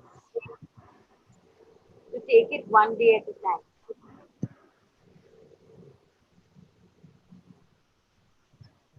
That's an absolutely important coping strategy for us to hold as well, in taking it slow and being able to tell ourselves that we can take it one day at a time and that it's going to be okay.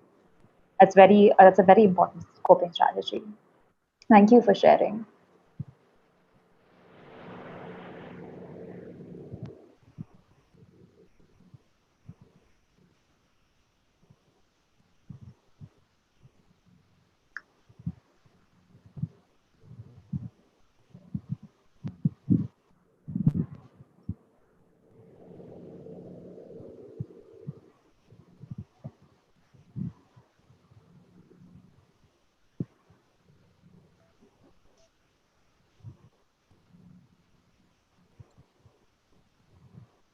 Are there any more insights on coping and the kind of coping strategies that we use? Okay, so I'll just move on to kind of giving everyone an idea of what we're going to talk about over here.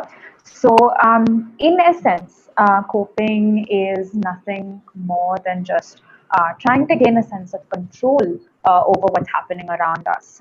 To go back to the metaphor that I was using, it's like we don't have ground right now and we're kind of floating in air. And coping is something that helps us gain control over all of this and find that grounding, and to be able to comfort ourselves at a point like this. Coping can look different for different people. What I use to cope need not be something that you do, or it might be something that's absolutely alien to you, and vice versa. So I think the idea of coping itself is so vast. There's a huge array for us to borrow from, and it can be very specific to each person. Also, coping can be something that's good or bad for us. I think over the course of this discussion, we've also spoken about that in terms of how coping in trying to cope, we might be doing things that are also unhealthy for us, and we might also be trying to cope using techniques that are not particularly working or things that are not particularly helping us at the moment. And so it's an important point for us to discuss in how do we cope and how do we cope healthily? What are the coping strategies that we could use to deal with the pandemic right now and all of the associated stress and the mental health impacts? So continuing, where we left off and what we've been talking about, which is social support. So social support has always been a very important aspect of human society. We are social beings.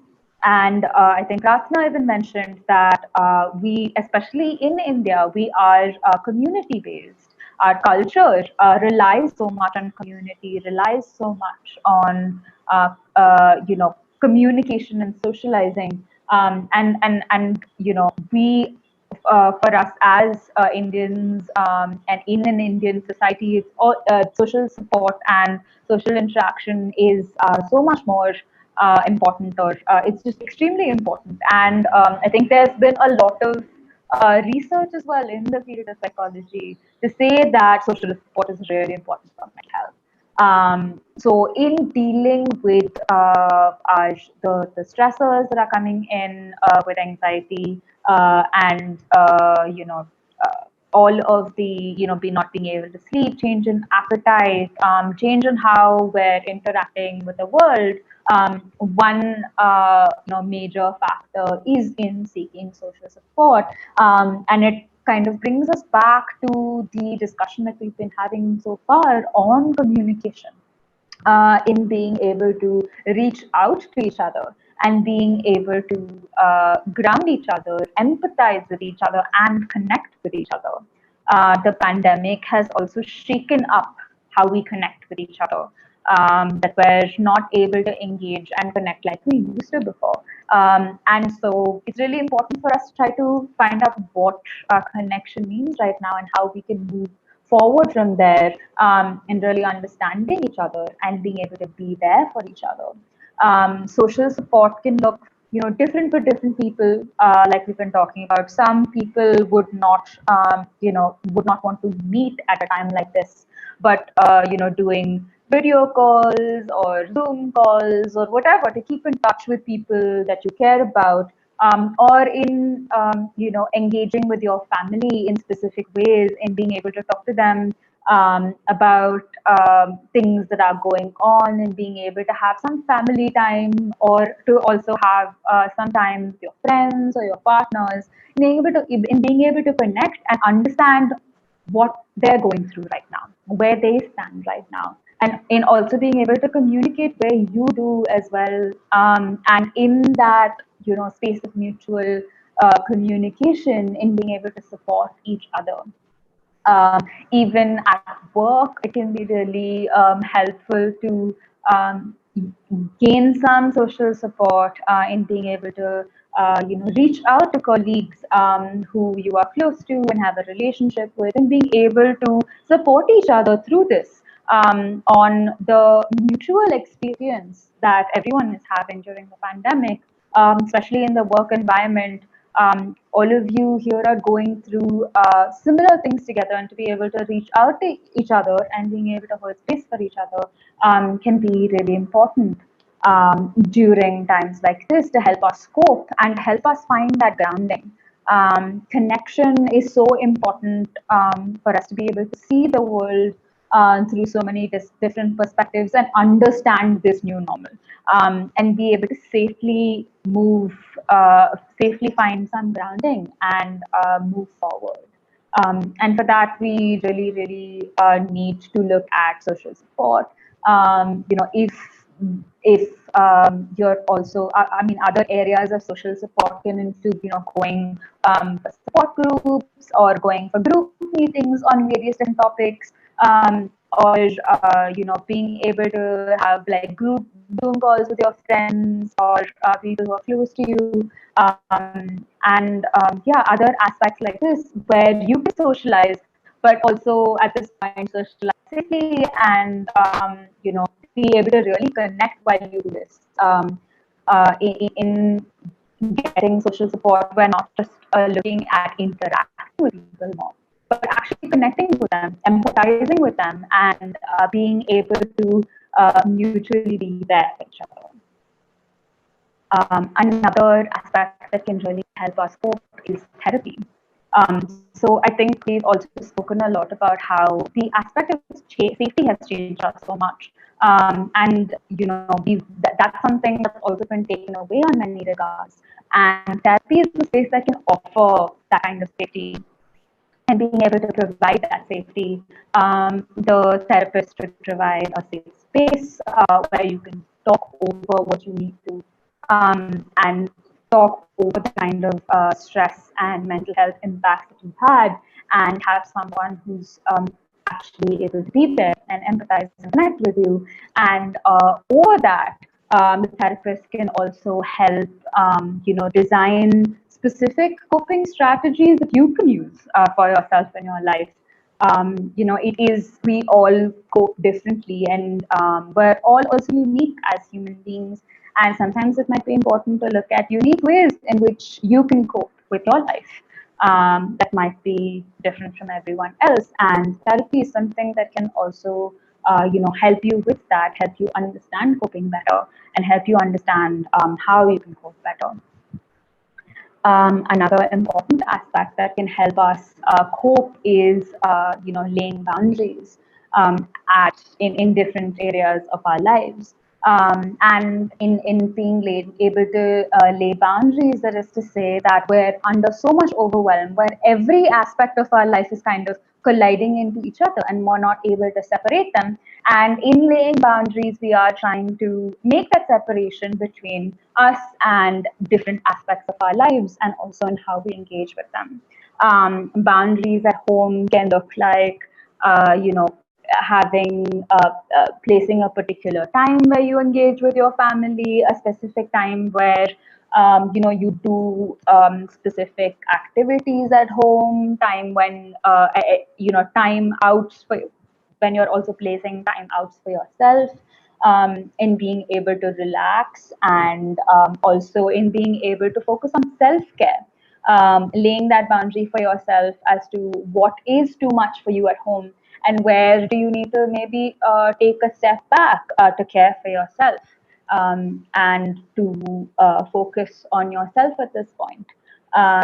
It's really important that we're able to place these boundaries at home and these boundaries with ourselves, in also being able to affirm what we're going through, understanding what we're going through, and also being able to say that you're there for yourself, and these emotions and everything that comes with are something that we understand, and we're able to move forward from. So in all of these ways, we can place boundaries at home in how we engage with ourselves and people around us at home.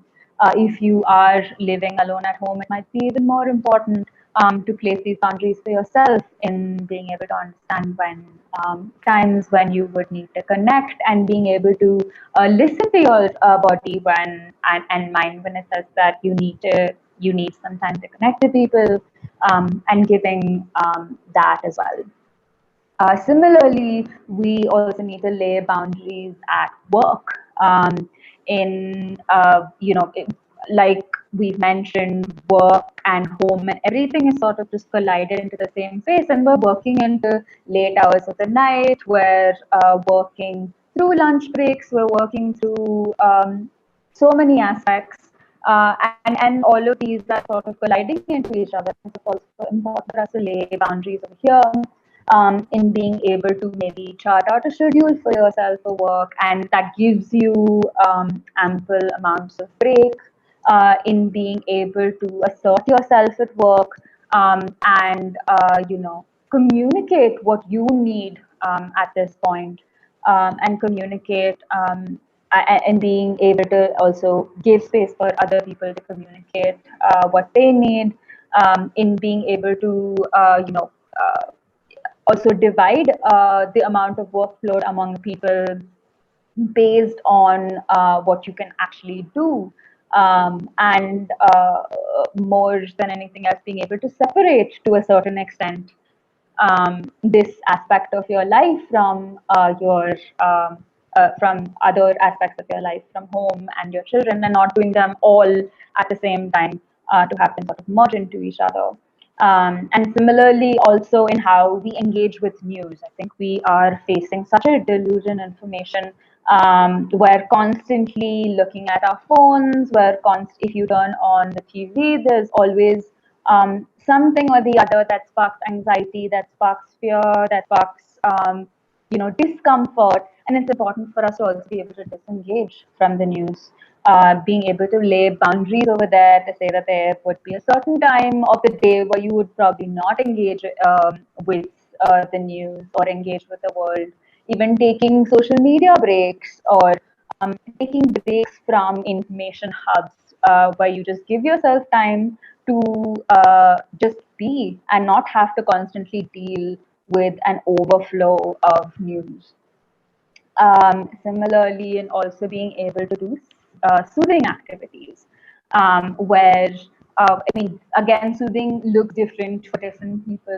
But in trying to understand what soothing means for you, for some people, soothing could be in doing art, and doing art, or painting, or sketching, or doing some kind of craft.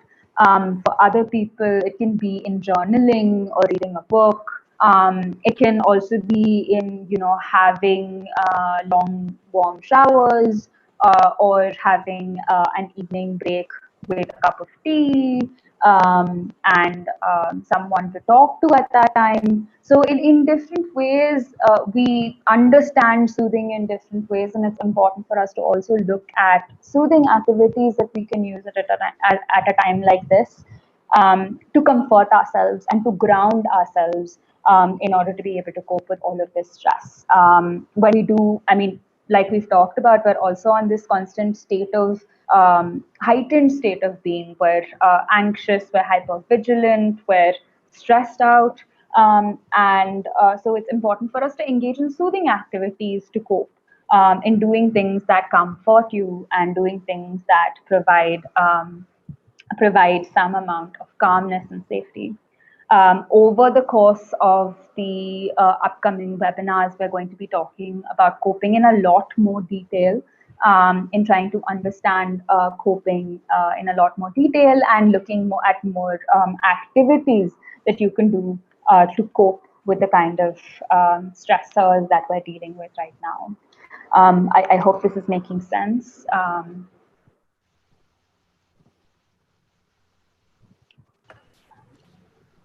Another thing that I think I wanted to add when you were talking about boundaries, Diksha, that I was just thinking about was the fact that when we're talking about communication and we're talking about boundaries and we're talking about all of the difficulties that we've had in social interaction or new interactions with each other, considering this context, is that boundaries can also be emotional. Boundaries as a concept can also be applied to the idea of having. Can you hear me now? Somebody on the chat has said that they can't hear me.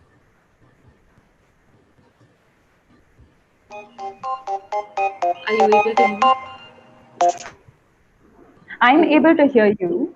All right. I'm able to hear you. I don't know. All Yes, right. we can hear you. Please Yeah. carry on. All right, all right. So I was just saying that boundaries can also be emotional, which is the idea that you can take care of your own feelings before you try to take care of someone else's. Like Rashi has mentioned, that you can't pour from an empty cup, which kind of means that you do have to draw a boundary between what you are going through and what you are feeling versus what other people are going through. And we're going to be talking a lot more about this in the coming webinars that we're going to be doing with you as well. Is the idea of how do we try to understand how to take care of ourselves while how to take care of other people. And this is quite pertinent considering the range of work that you guys do and the kind of work that you're doing, which is a lot of caregiving. So to a certain extent, the idea of using boundaries is a useful way of taking care of ourselves is also really important to understand in the context of emotions, is that we need to take care of our own feelings as well when we're trying to understand how to help or how to take care of someone else. So boundaries can also look emotional in that sense of trying to draw a boundary between how we're feeling versus how someone else is making us feel and how they're feeling something. I just wanted to bring that up, and we'll have a deeper conversation about that later on. But I think in terms of the context of boundaries, I just wanted to say that here.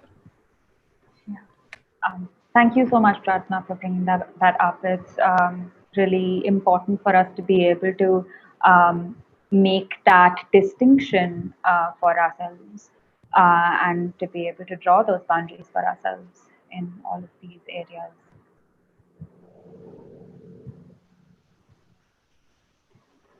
Does anyone have any questions on? Yeah, I would like to share one of my personal experiences that I have in my life. I'm a news lover and I'm very fond of watching news. I'm be with some of the international news channels that you have, but with the inception of this pandemic situation, and when I was there with my earlier activities of watching news and all, so there while hearing about like the specs with regard to higher increases in the number of pandemic cases and all, so they were having an adverse impact on me in terms of enhancing the level of stress that I was having. So I started adopting a strategy when I was where I was creating a boundary between me and some of the news channels that I used to watch. So adversely, I am not updated about like the present situation which is happening in terms of pandemic situation. This is a fact. But time and again, I think like I have been benefited in terms of like decreasing the kind of stress that I was having after hearing about like the higher increases that are happening in terms of COVID-19 situation, in the cases relating to COVID-19 situations. So I don't know whether this is right or wrong, but it has happened with me, ma'am. If I heard you right, you were saying that there were certain aspects that you have disengaged from certain news channels and certain aspects that Yeah, give you and yeah, make like them. to creating a isolation between like getting isolated from some of the news channels, and that too on a regular basis. Like it's something that has helped me in getting down, like in coping some of the stress that I was facing while listening to those news channels, especially with regard to the figures that they used to like depict, like with regard to the rate of increase of COVID-19 and all. So these were having an adverse effect on me in terms of my stress level. And I was also in a state of sleeplessness, and then I started adopting this strategy of just isolating me from such newses and all. So then I started feeling a bit better, and this has happened with me. So this is a strategy which has worked with me, and I'm still following it. Yeah. Consciously staying away from news. Not constantly, ma'am, but maybe like, Consciously, yeah, ma'am, yeah. staying away. So that I perceive as a boundary that I've created between me and news channels, and this is a strategy which has worked with me.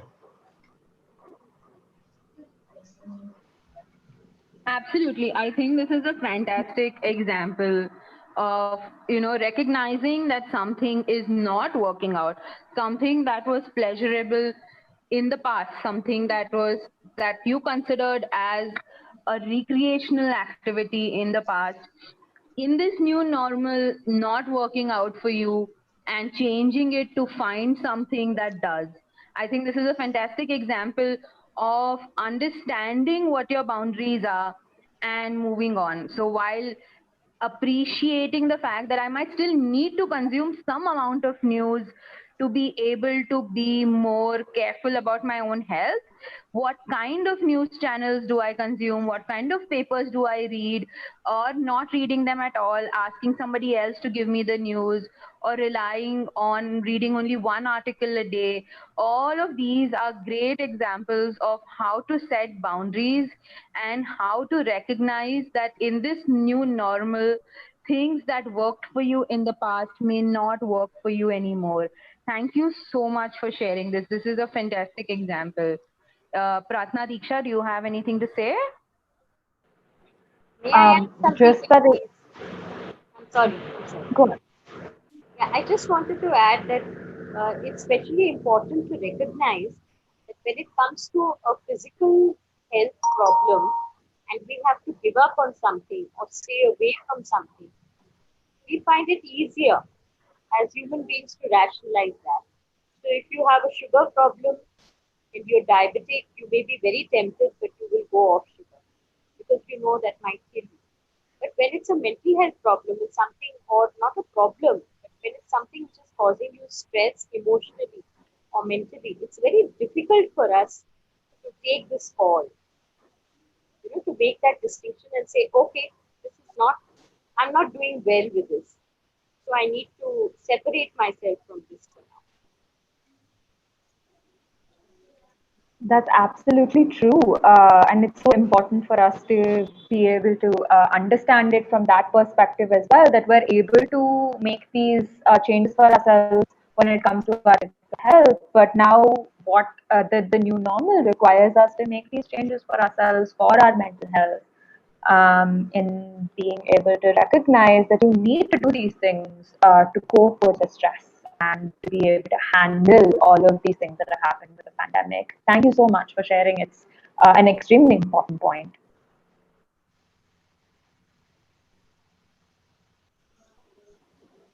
Hello, it's Yeah. Nirish from CKH. I would also like to share some of our experience, because when we are talking with our colleague in CHILDLINE India Foundation and also with the partner organizations, many a times I hear, and I also experience that like physical symptoms, kind of a stress that we never experienced before, even when we had a very hectic workload to handle before, when the situation was normal. But I have been hearing from my colleagues that they're feeling kind of a headache, body pains, and kind of if they had some kind of a blood pressure problem, the blood pressure is going up.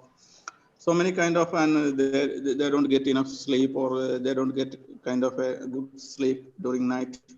So many things are being shared between us, and we also feel that this is all because of the stress that we go through due to the COVID situation.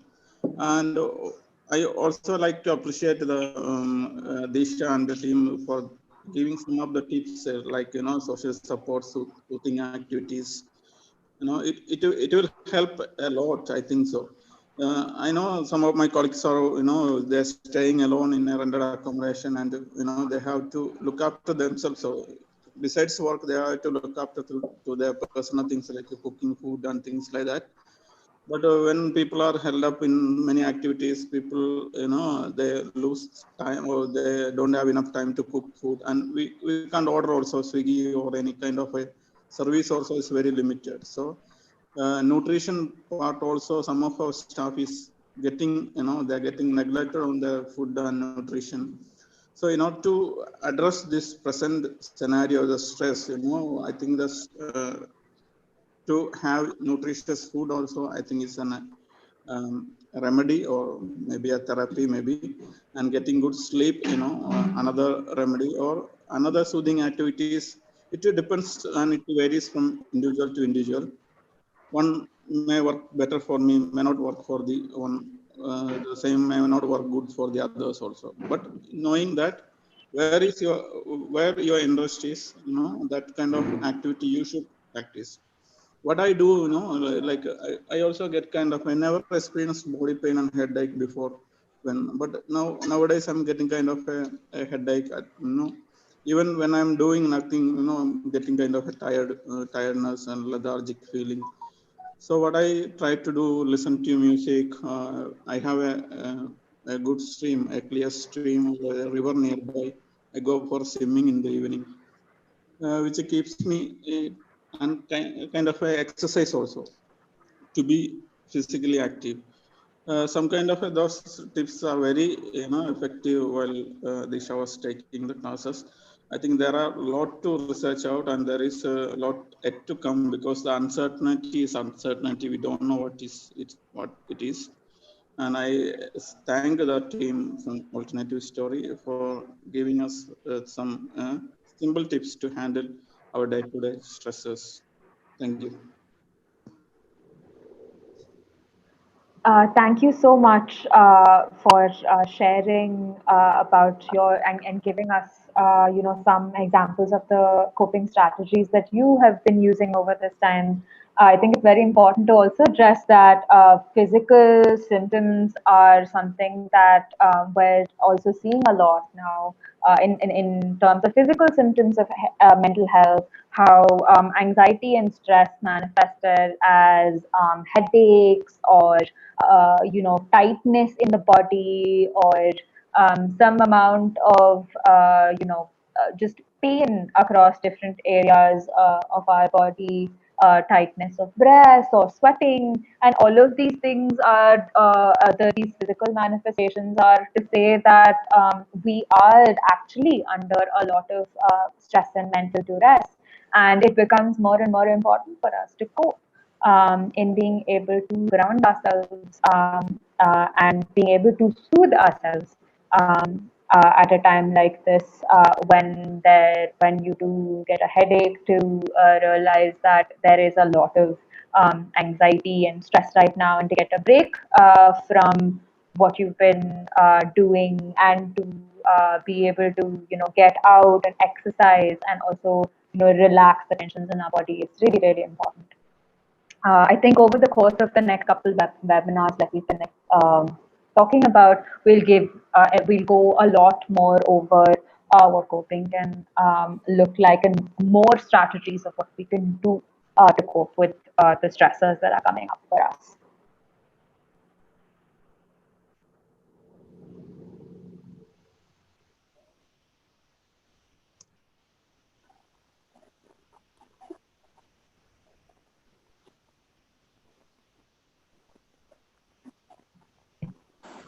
So a lot of comments on YouTube about the fact that they found the session to be useful. So I'm very glad, and I want to thank all of you for being so patient and hearing and sharing so much about your own lives with a group. And I know that for a lot of you, this is the first, or maybe you attended the last session. So maybe this is the second time that you're seeing us. But we hope that we'll be continuing to talk to you all much more. We're doing the webinar next in Hindi and then in Kannada. So we are looking forward to having this conversation with your colleagues, with everyone else. And we hope to see you all again for the next webinar. Uh, Ratna, Diksha, if you have any last comments, I'll also put down our email ID on the chat. So please feel free to reach out to us if you have any more questions. We'll be happy to answer them. Yeah, I just wanted to talk. I just wanted to thank everyone for their participation, for sharing their experiences. I know that sort of talking about these things can be really hard if it's happening, after a really long time, or you have our ways of dealing with it. So to really come out and share it in a public platform like this can be really hard. So I really want to appreciate that it gives us so much more energy and so much more understanding of where you are coming from when we're talking about your stress. And that's really the most important aspect of doing this for us, is to really respond to your difficulties and how this is affecting you. So I want to thank everyone that shared their experiences and their feelings today, and it's been really great to do this. I'm really glad that it's been helpful also. Thank you. I just wanted to thank everyone for giving us the space to have to create something like this and to have such discussions. They're really important for us to have, and it's been really insightful to have these conversations with all of you. I'd also like to thank everyone for being here and being so participative. And also in sharing insights, as well as sharing anecdotes that could help everyone understand this better. Thank you so much. You said you're not well, huh? Maybe had some medicines Thank and some you, coffee. Diksha and Pratana. It was a wonderful session we had today, and we had a nice conversation, interactive mode we had, which is very really helpful for us. Now I invite Shukendra to give us a concluding remarks of today's webinar. Thank you, Surya. Thank you for giving me an opportunity to conclude the webinar. It was the second webinar that has been conducted with support from with technical support from Alternative Story and with support from HCL. So the topic for today's webinar was on managing lockdown-induced stress. And under this webinar, 3 technical sessions were conducted by resource persons from the Alternative Story. The webinar, it started with a welcome address, which was done by Anuradha Madam, the head of South Regional Resource Center. It was followed by a technical session, which was facilitated by Prarthana from Alternative Story. The agenda for today's, she started her session with a brief elaboration on the agenda of today's webinar, which was on understanding the mental impact of pandemic, defining the term called normal, using coping strategies to deal with mental health impact of pandemic. And in the next slide of our presentation, he covered various issues relating to some of the changes that has happened in domains like work, social life, family structures, public life and scope, sense of safety. Thereafter, facilitation was also done on aspects which were related to transition-induced stress, with emphasis on figuring out new ways of being and dealing with losses and uncertainty and its impact on our lives. This was followed by a presentation which was facilitated by Diksha. And in the context of her presentation, the topic that she covered was on pandemic's impact on mental health, and During her presentation, he emphasized on aspects relating to impact of like the pandemic on phenomena like sleep, appetite, mood, hypervigilance, impact on emotional regulations, anxiety, and access to safe places and lack of peer contact. This session was followed by the last technical session, which was facilitated by Rashi. And the session was about coping strategies.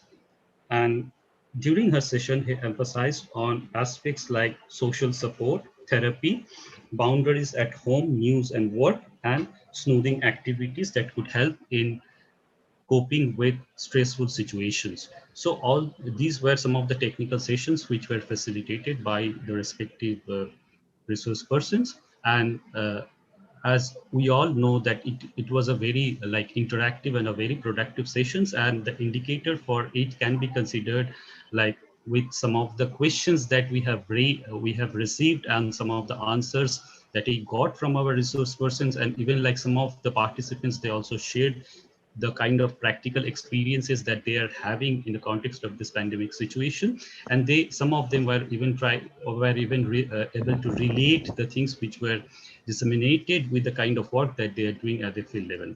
Thank you, Surya. Thank you, Shukendu. It was a brief concluded remarks. We got it. And thanks for that.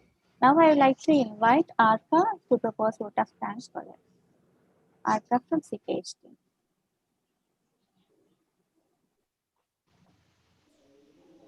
Yes, good evening. This is Orko. So I'd like to thank everybody for participating in this, especially our resource person, Dipshika, Prarthana and Rashi. They have wonderfully described the issues that we're currently facing. And I will also like to thank Pratik for the technical support he has been giving. I would also like to thank Nirish for making this happen.